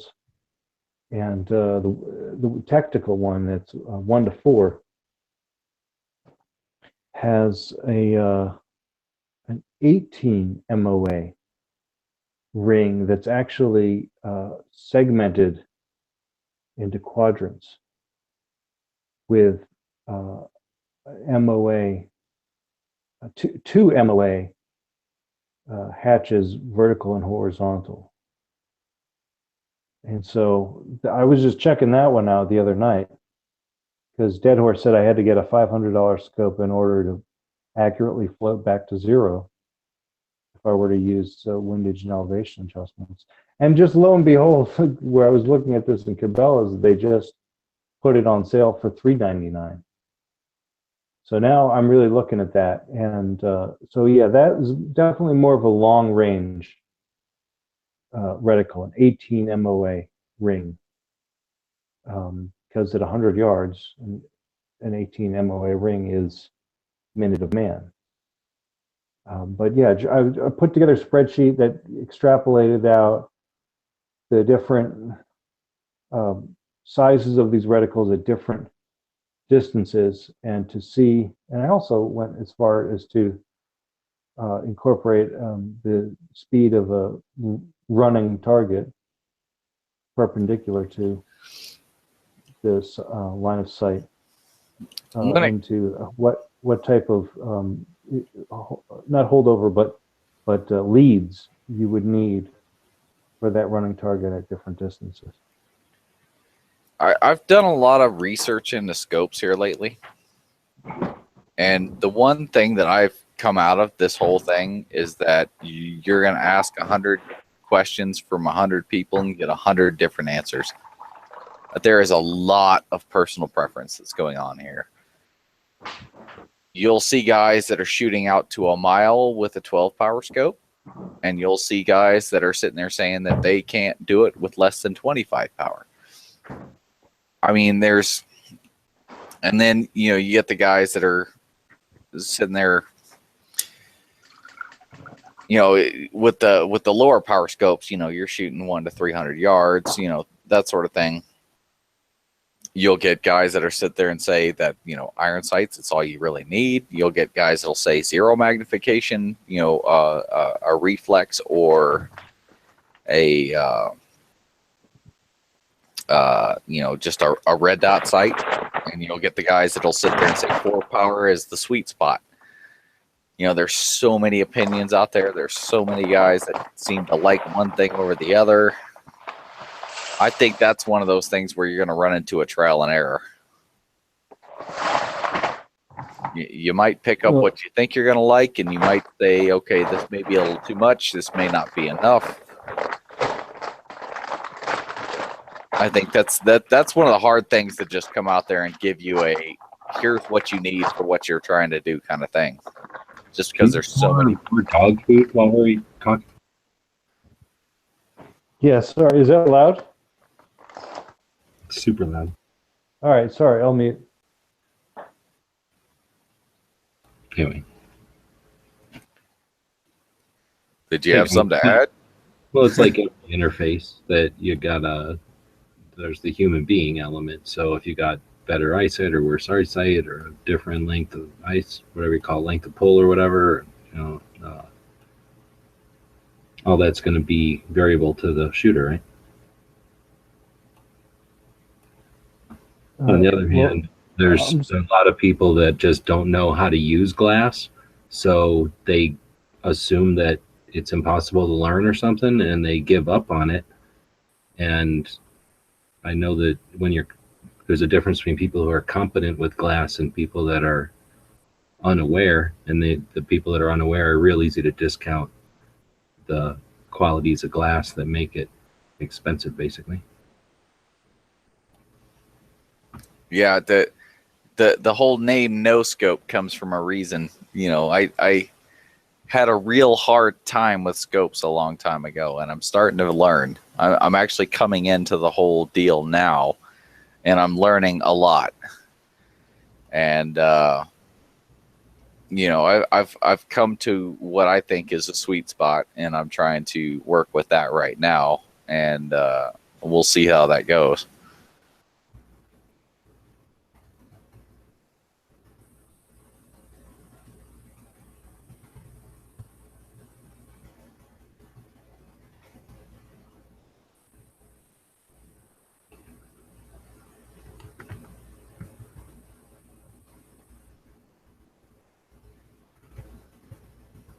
Yeah, so my methodology was basically take the IPSC target, which is 18 inches wide, and see how that relates to these different tactical rings in the reticles of these 3 different scopes, 4 different ring sizes, and kind of highlight the relationships like third of the IPSC target and half of the IPSC target, and see how, looking at a lateral, you know, sighting exercise, not so much vertical, because I know the EOTech is scalable to a man height at 100, 200, 300, and so, but I was looking more like horizontal, like shoulder width, which is 18 inches,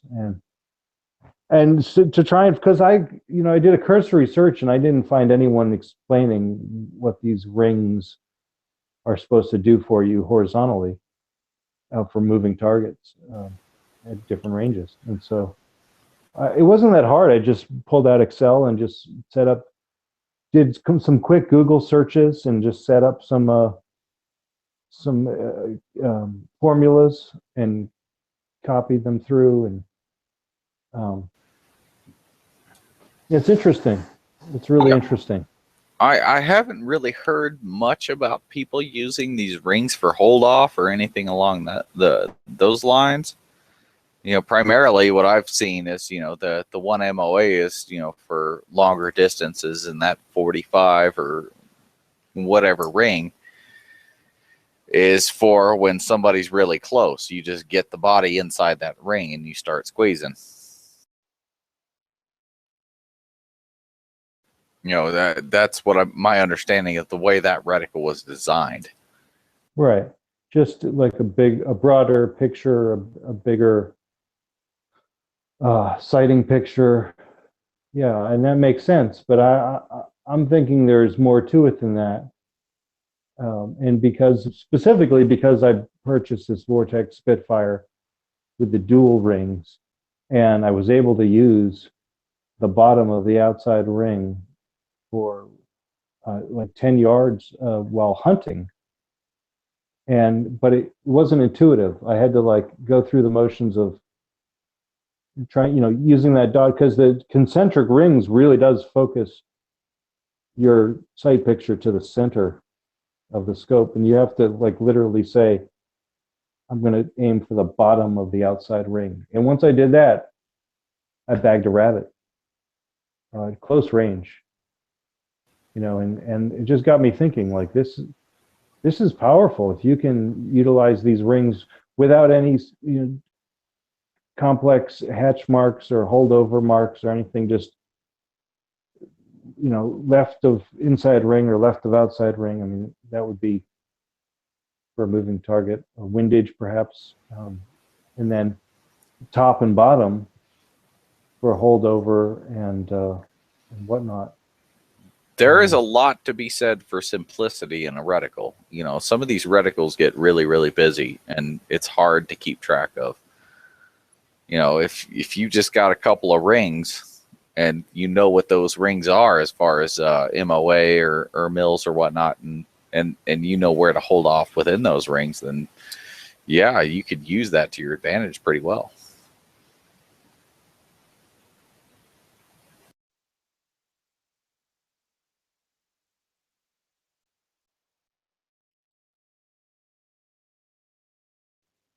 Yeah, I mean, I'm just getting into scopes now too. I had a red dot, a Burris Fastfire with an AR mount, and that was great.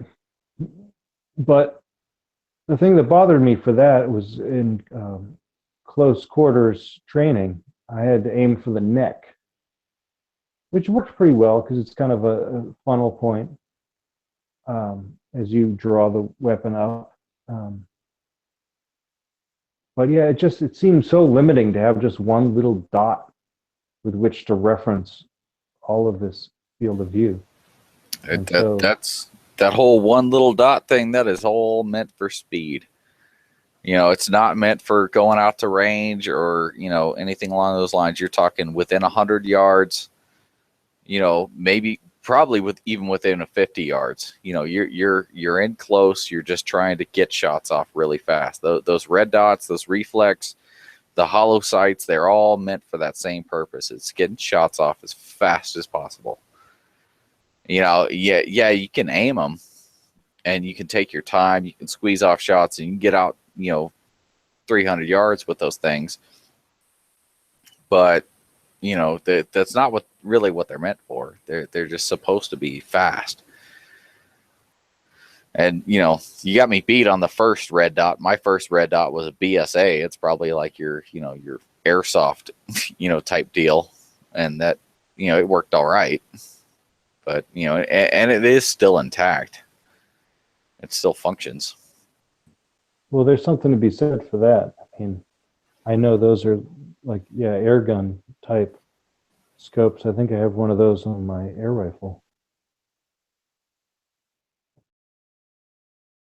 Just a scope, just a crosshair. It's like you can literally see the reticles are actually made of hair, or it's like really thin wire.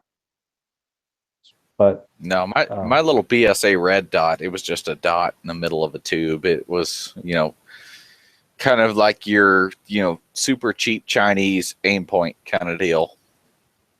I think I paid like $30 for it. Yeah, they're cheap. And Dead Horse was actually talking about making a homemade red dot in one of his next builds or modification to one of his existing builds on IG. And I've seen that done on the internet too. Maybe he's around, he can chime in. But yeah, the only problem I had with the red dot reflex sight, the burst fast fire, was a little drop of mud got spit off the berm and obscured the element, and the sight went dead.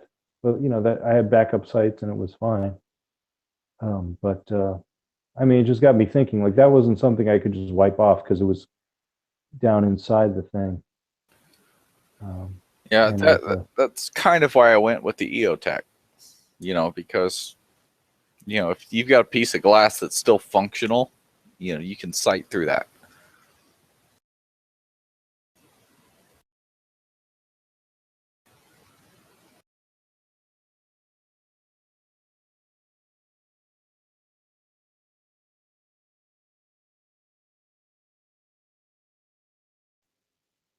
Yeah, and it's one of the reasons that I don't put backup sights on my guns with scopes, because I figure they're dedicated marksman rifles. They're not battle rifles per se, and it's just this Vortex Spitfire that has no power.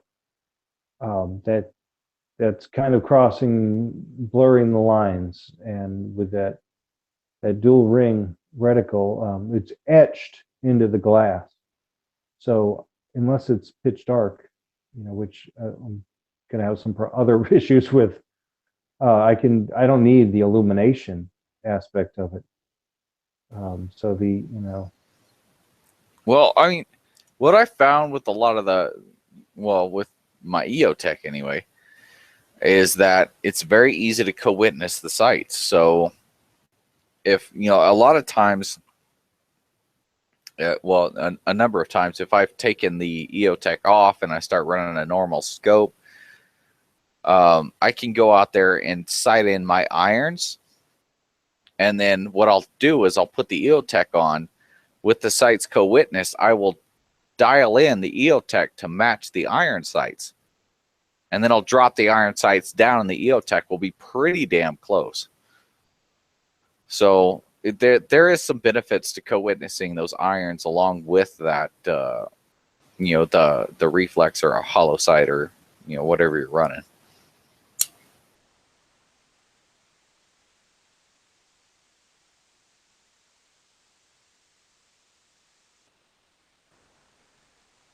And that EOTech doesn't have any maximum eye relief, so you can mount it mid-rail. I can throw it as far forward as I want. I can bring it all the way to the back. There is no magnification. There is no eye relief to be discussed at all. It's just a dot in the center of a piece of glass.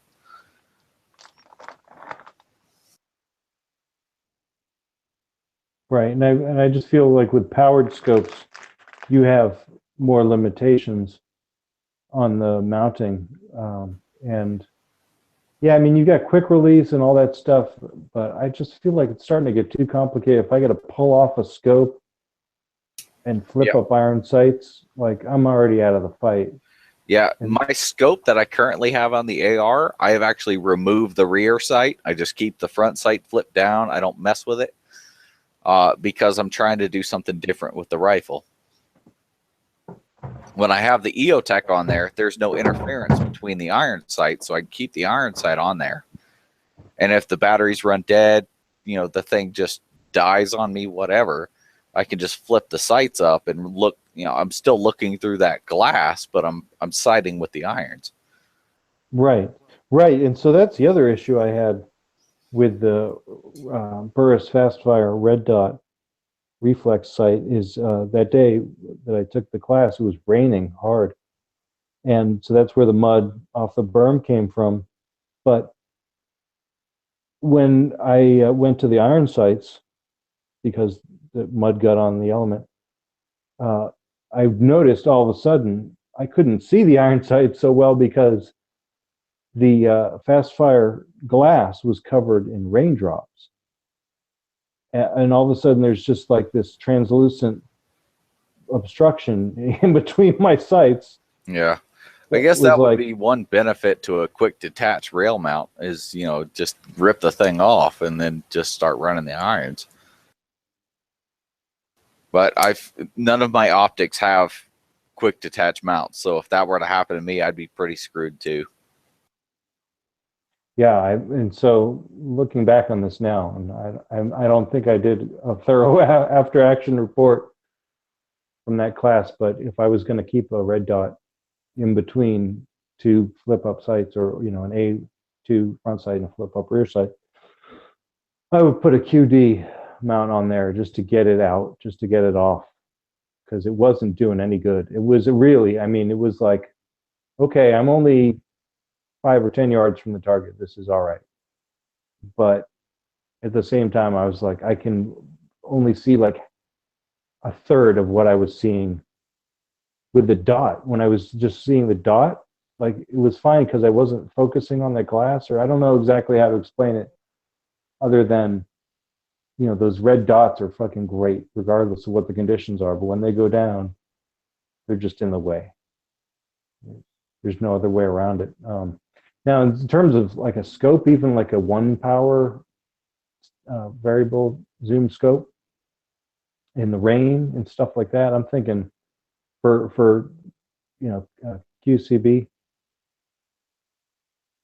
CQB rather, like those just aren't as effective when you got to deal with that length of scope of glass to pick up. And if you change, you got to have it at 1 power to have any hope hitting anything close up. But if you change that zoom, then you've got that issue with the different focal plane, different eyes, and it seems to me it's like it's going from a battle rifle to a marksman rifle as soon as you put any power on that scope. But yeah, I was able to hit at the range. I was able to hit some quick shots off with the scope zoomed down to 1 power at like 25 yards.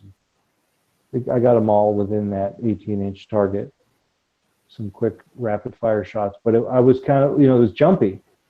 I was kind of like really struggling to keep that scope on target because the whole thing was going up and down with each shot. Well, there's a whole thing that I kind of get into with, because I got a number of people that I talk to as far as, discussing and teaching weapons and things like that. And one thing that I tend to harp on with everyone is that everything about firearms is a compromise. And you will hear, and it will be driven into your brain, that the lightest rifle you can get your hands on is the best thing that you can have. Well, the lighter you go, the more it's going to kick. So you kind of need to find that sweet spot. And the same thing with concealed carry firearms, with just handguns in general. Everything is a compromise regarding firearms. So if the thing is jumping around on you a lot, and your stance is good, everything else, all your fundamentals are fine, then maybe just adding a little bit of weight to that rifle is just going to help. I totally agree with you. A lot of people push the weight aspect of it, and I feel like that's you're pushing it too far when you try. Like, I won't name any names, but somebody who believes in philosophy of use and size and weight constraints. For me, like I like the good balance of weight. Sure, you got to carry it, but when you have to go shoot it, then. So this situation I was referring to was trying out a carbine length gas system for the first time. I'd only shot mids and rifles prior. So yeah, I was getting more recoil just from that. And on an AR, everything's plastic, so there was. I mean, I didn't have any. I just had that glass that was it's a Nikon P223 1:4, which seemed kind of big and heavy. But again, it's just I've actually heard real good things about the Nikon. One thing to understand with scopes is, you know, there's a ruggedness to the scope. So some of these scopes you'll get out there and you'll beat them around a little bit and they'll be way off. And some of the scopes you'll beat them around and they're still on target. And you know, that kind of comes with a little bit of that weight, a little bit of the design that goes into these things. Kind of just beefs them up to where they hold their zero really well. You know, I'm not saying that a really light scope can't hold its zero, and I'm not saying a really heavy scope will hold its zero. But it seems across the range that, you know, when you add that weight up, that the ruggedness seems to come into play, and they hold their zero, and they just can deal with the abuse a lot better. Yeah, I definitely like the ruggedized factor of anything I put on the AR, whether it be a scope or a flashlight, or well, I guess that's all I want to put on there. Red dot. Yeah, I think the added weight's going to help. And I don't want my glass to break, you know, because the manufacturer is probably not going to uphold their warranty. I guess Vortex is pretty good with that. Yeah, I mean, I feel like all this stuff is made in China, and if they're, you know, for Chinese companies, I don't even know who owns these companies. But what am I trying to say here? The thing that I'm trying to figure out is it worth putting a 1-to-4 power scope on a carbine length gas system, or should I really just be putting that on a rifle? With the 1-to-4 system, I would, you know, you're trying to get in, the whole point comes down to, and I'm gonna hate to say it, but philosophy of use. What are you trying to do with this? Yeah, I mean, it's a good question.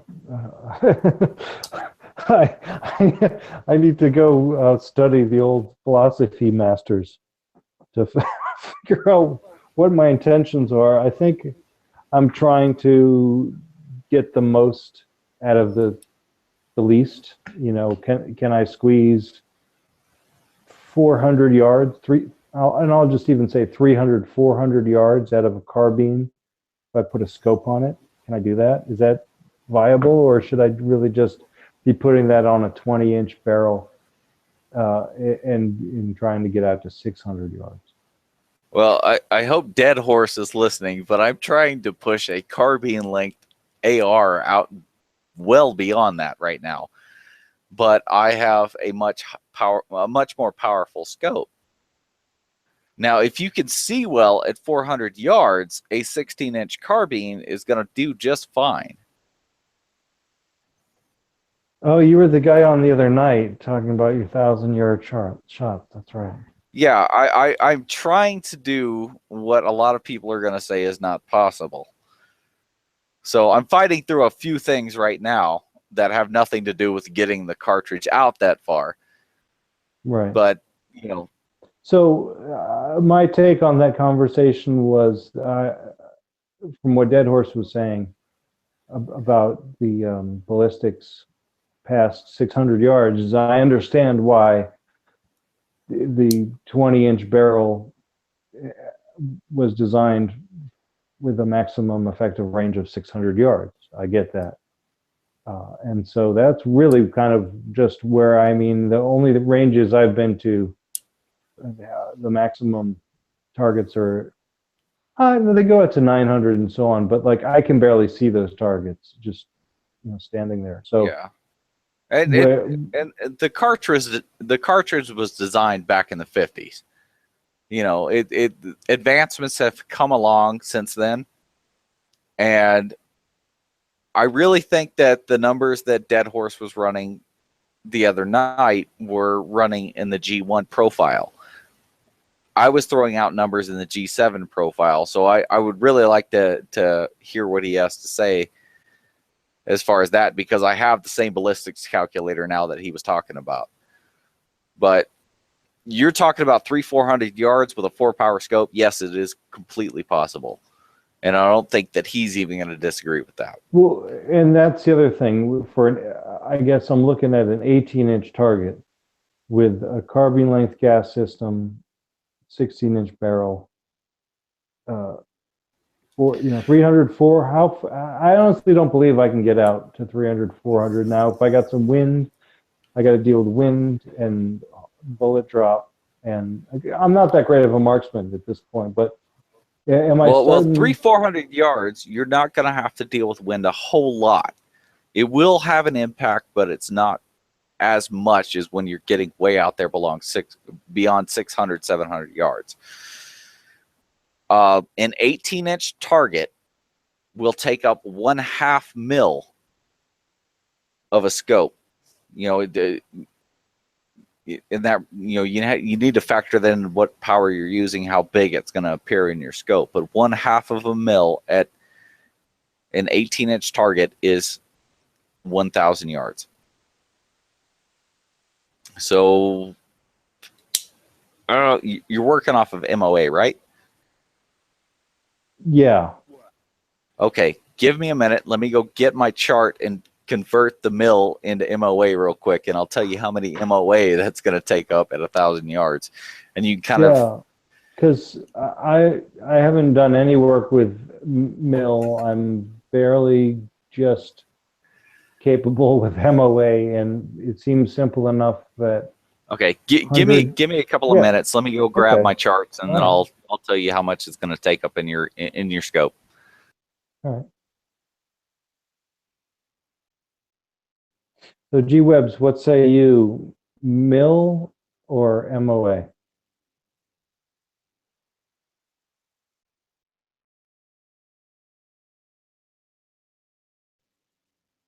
Isn't mils like a metric unit?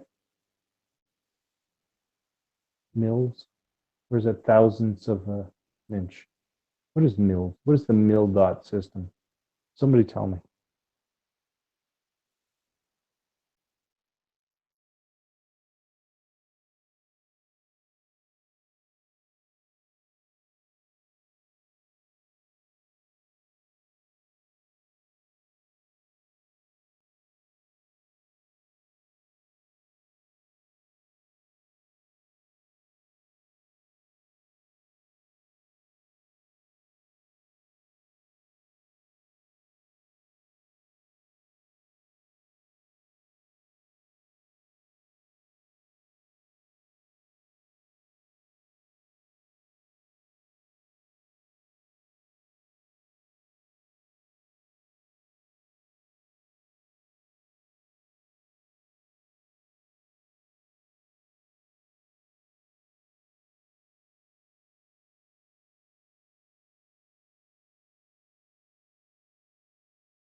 All right, you there?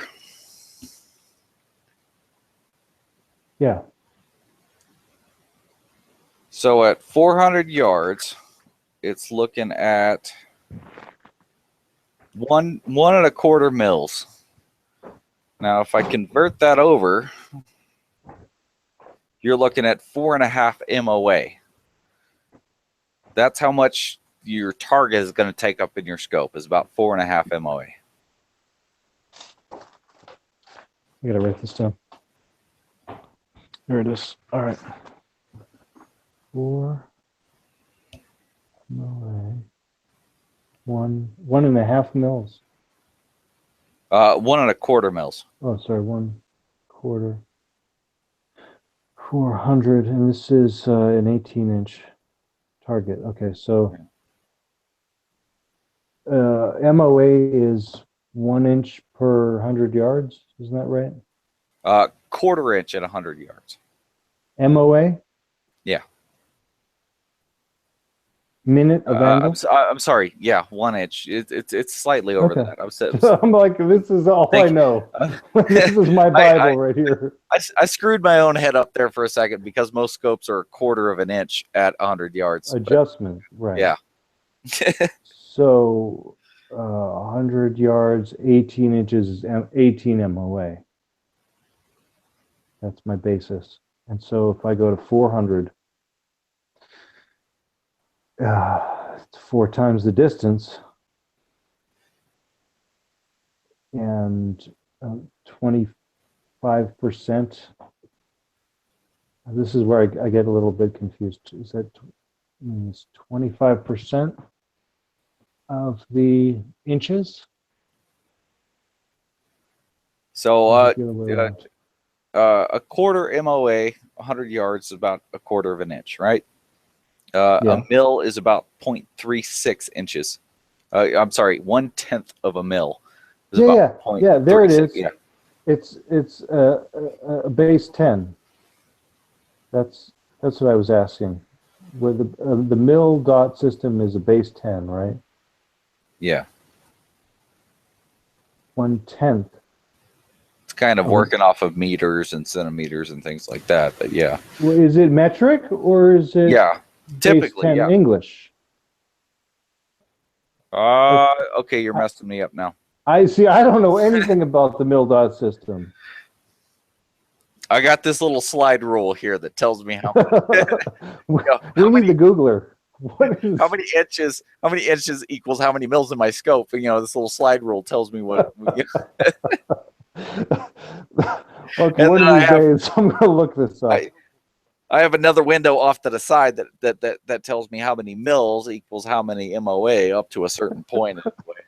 See, the problem I have with all this stuff is once you start trying to convert back and forth, I get lost. Like I need to be in one system or the other, and that way I can scale that in itself.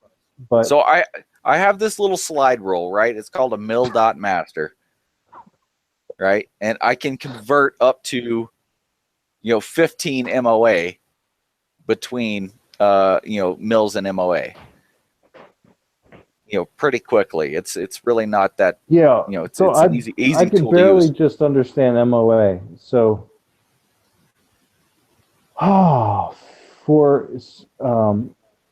okay, 18 MOA at 100. I'm just going to draw a little picture here. So when I go out to 400, the target gets smaller, right? Yeah. Yeah, and it should be 4 times smaller at 400 than it is at 100. So an 18 inch should be 18 divided by 4. Is that 4.5? I'm gonna get out my calculator. 4 18. Let's see here. 18 and 4. Yeah, that's 4.5. Of course. So that's the simple arrangement that I was using in my spreadsheet. And now the mil. Now, so the benefit of using a mil dot system is that it's built into the reticles. Is that right?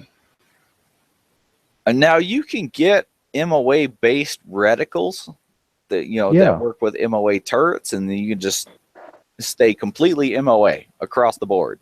That's what I was saying about this Vortex Viper PST. Yeah. The 1 to 4 power has a MOA reticle. Yeah, I'm throwing numbers at you, but my scopes, my system right now that I'm working off of is in mils. So, I've got to kind of convert back and forth, and it's messing with me. So I'm trying to help you out, but I'm working off of what I'm working with right now. Right. So you're saying at 400 yards, 4.5 MOA. is within. So if I'm shooting 1 or 2 MOA at 100, then I should be able to translate that into 400 with the proper scope, is what you're saying.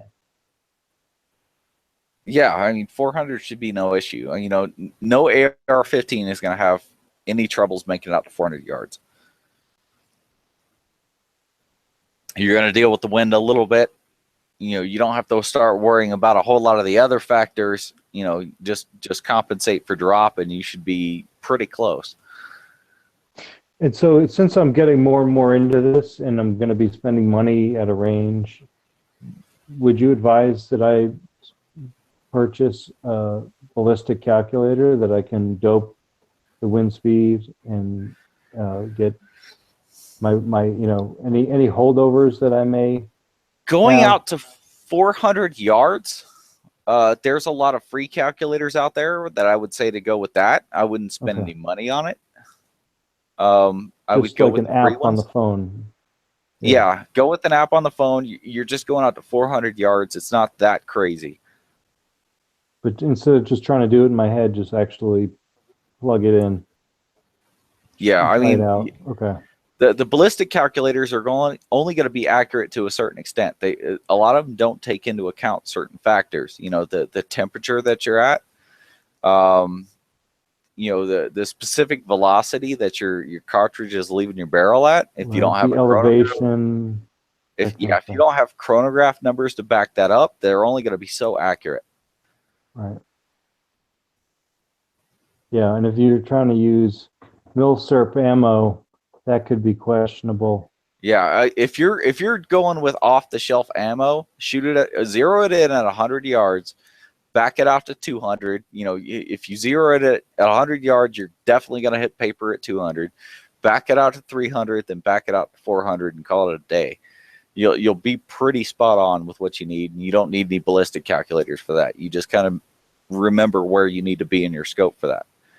Right, and that's assuming that I can shoot at paper past 100 yards. And so the range I've gone to recently has only steel out at the longer ranges. And so it's either a hit or no hit, and you don't know where. Although I imagine you need a pretty big paper target to figure out where you're missing. Yeah, you would need some help with that as far as, you know, somebody spotting those shots. Right. You know, because Right. when that rifle jumps, you kind of lose sight of that target, and you're not going to get back on target fast enough to see where it's hitting. Yeah, so this is good. I got a couple things to work on before I worry too much about the hardware. Get a free ballistic calculator and get a spotter. Yeah, if you got somebody watching over your shoulder, it's always helpful. But you know, we don't always have that luxury. Yeah, no, I just need to reel in somebody, recruit somebody, as it were. Yeah, if you got somebody that's interested, you know, you guys can just trade off. You know, one guy on the rifle, one guy on the scope, and there's always that guy at the range that you're sitting right next to. So yeah, I just gotta be a little bit more social. So Tim is saying in the external that isn't 1 minute of angle equal to 5 mil dots. So that's just a random thing. I'm gonna Google this real quick. What I'm seeing is I'm looking at 15 MOA, and it's less than 4.5 mils.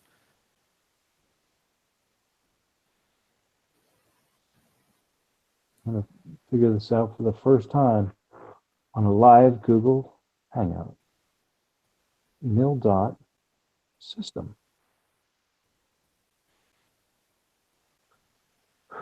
Mil dot made easy. Mil dot is an abbreviation for milliradian. Okay, and dot. Got that. Milliradian, radians. So that's just a different way of measuring angles. Yep. I see. You know, it's you know, you run into it in trig classes. You drive a submarine. Okay. Mil So is the mil stand for military? Is that right? No, it's just straight up milliradian. Thousandths of a radian? Oh, there it is. Here it is. A milliradian is 1/1000th of a radian. What's a radian? Pi. It has to do with pi. Yeah, what Dark Horse just said in the chat, 3.5 MOA is 1 mil. It's pretty close. 6.28 radians in any circle. Because it's 6.28 is twice pi, 2 pi. 2 pi r. Oh, here we go. It's geometry. Beautiful.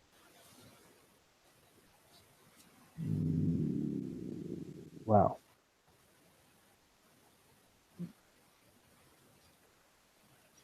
Yeah, see, this is just abstract to me.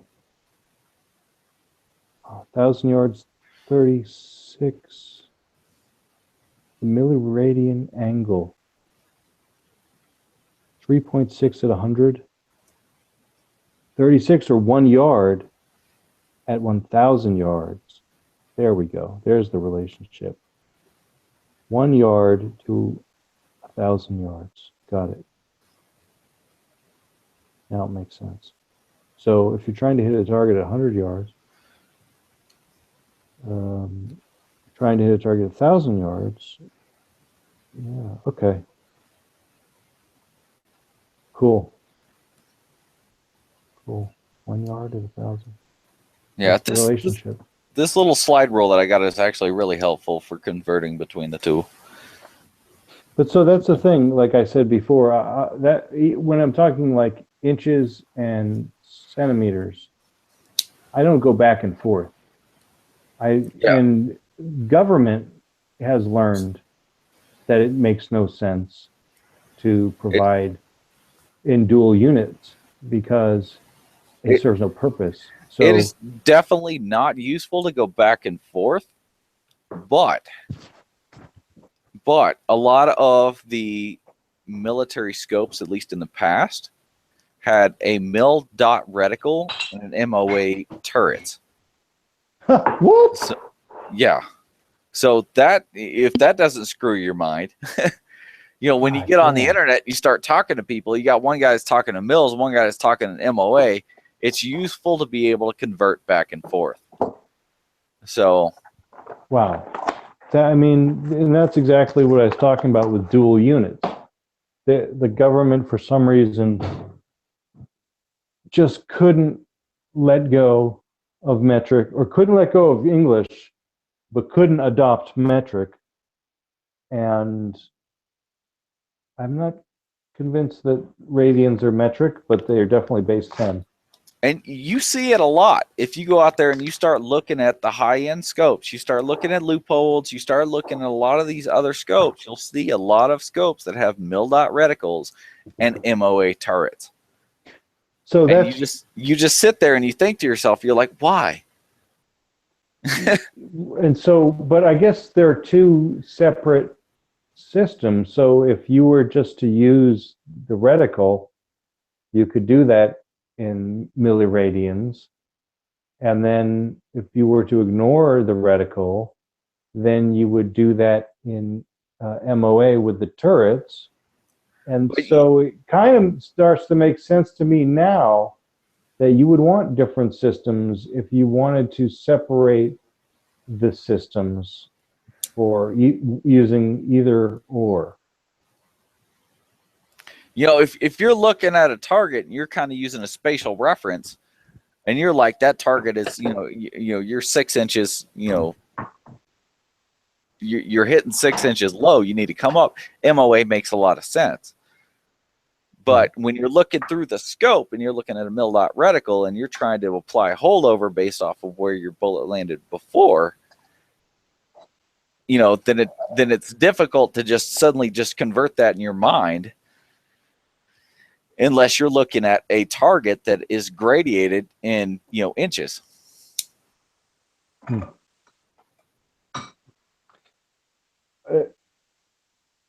Yeah, I mean, they're two completely different aiming systems, right? So I mean, I don't have they're- enough experience with either to say which one is best for which.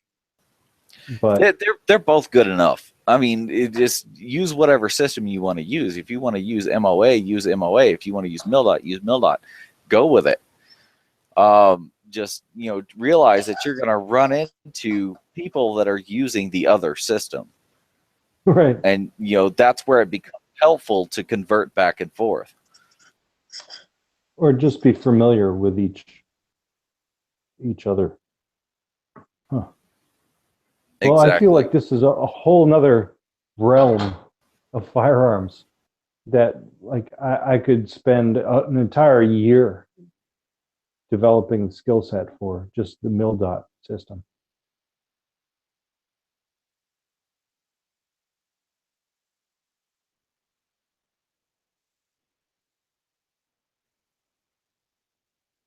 Yeah, which is cool.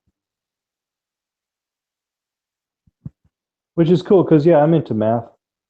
And there's a traditional MilDOT reticle, 10 mils high, 10 mils wide at 1 mil increments. It's base 10. I mean, it really is a simplified aspect, other than like you were saying, 1/4 inch per click.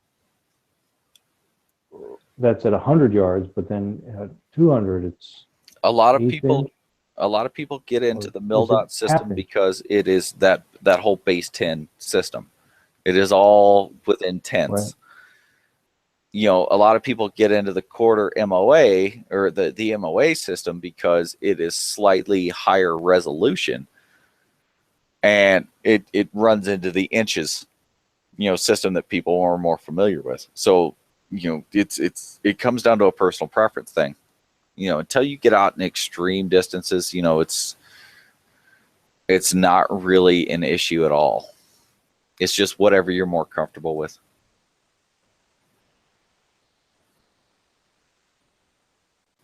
And even at extreme distances, a 1/10 mil is pretty damn good. It's you're gonna be hard pressed to find a rifle that's accurate enough to beat that.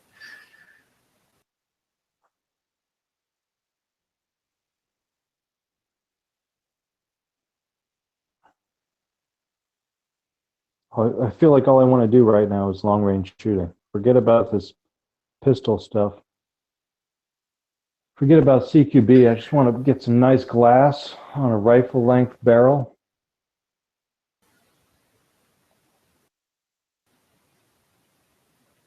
There's where you get into the voodoo, where a lot of people start, saying one thing's going to work and one thing isn't going to work, and it gets really, really complicated. And I'm trying to get into it, and it's just, I'm looking at numbers and I'm looking at data, and I'm trying to figure out what's going to work and what's not going to work, and I'm hearing a lot of different opinions, and it's really hard to sift through everything. And I feel like just go to a long range competition and talk to the guys in between. You sit around forever at those things, so you get plenty of time to look through their stuff and ask them their opinions on shit. I think it can help accelerate it.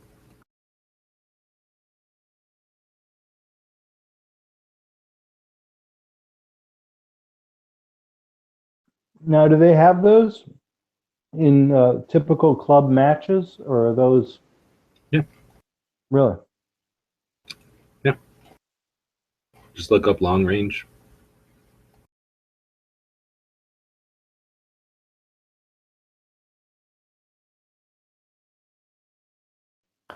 And I feel like what Dead Horse was saying the other night makes a ton of sense. And there's stuff that ballistic calculators aren't going to pick up. Yeah, like the transonic thing that made a lot of sense. I don't even know what it is, but you got the whole sonic boom thing, and yeah. My friends all are into that shit, buying a bunch of optics and doodads and whatever, like the little level things and the calculators. More like the cards though, and the going to the thing and writing down their shit so that they potentially have it all. And then we went out to this long range competition, and I just shot irons and winged it. Like, I'm shooting at a pretty big ass silhouette at pretty long distance. So I'm just kind of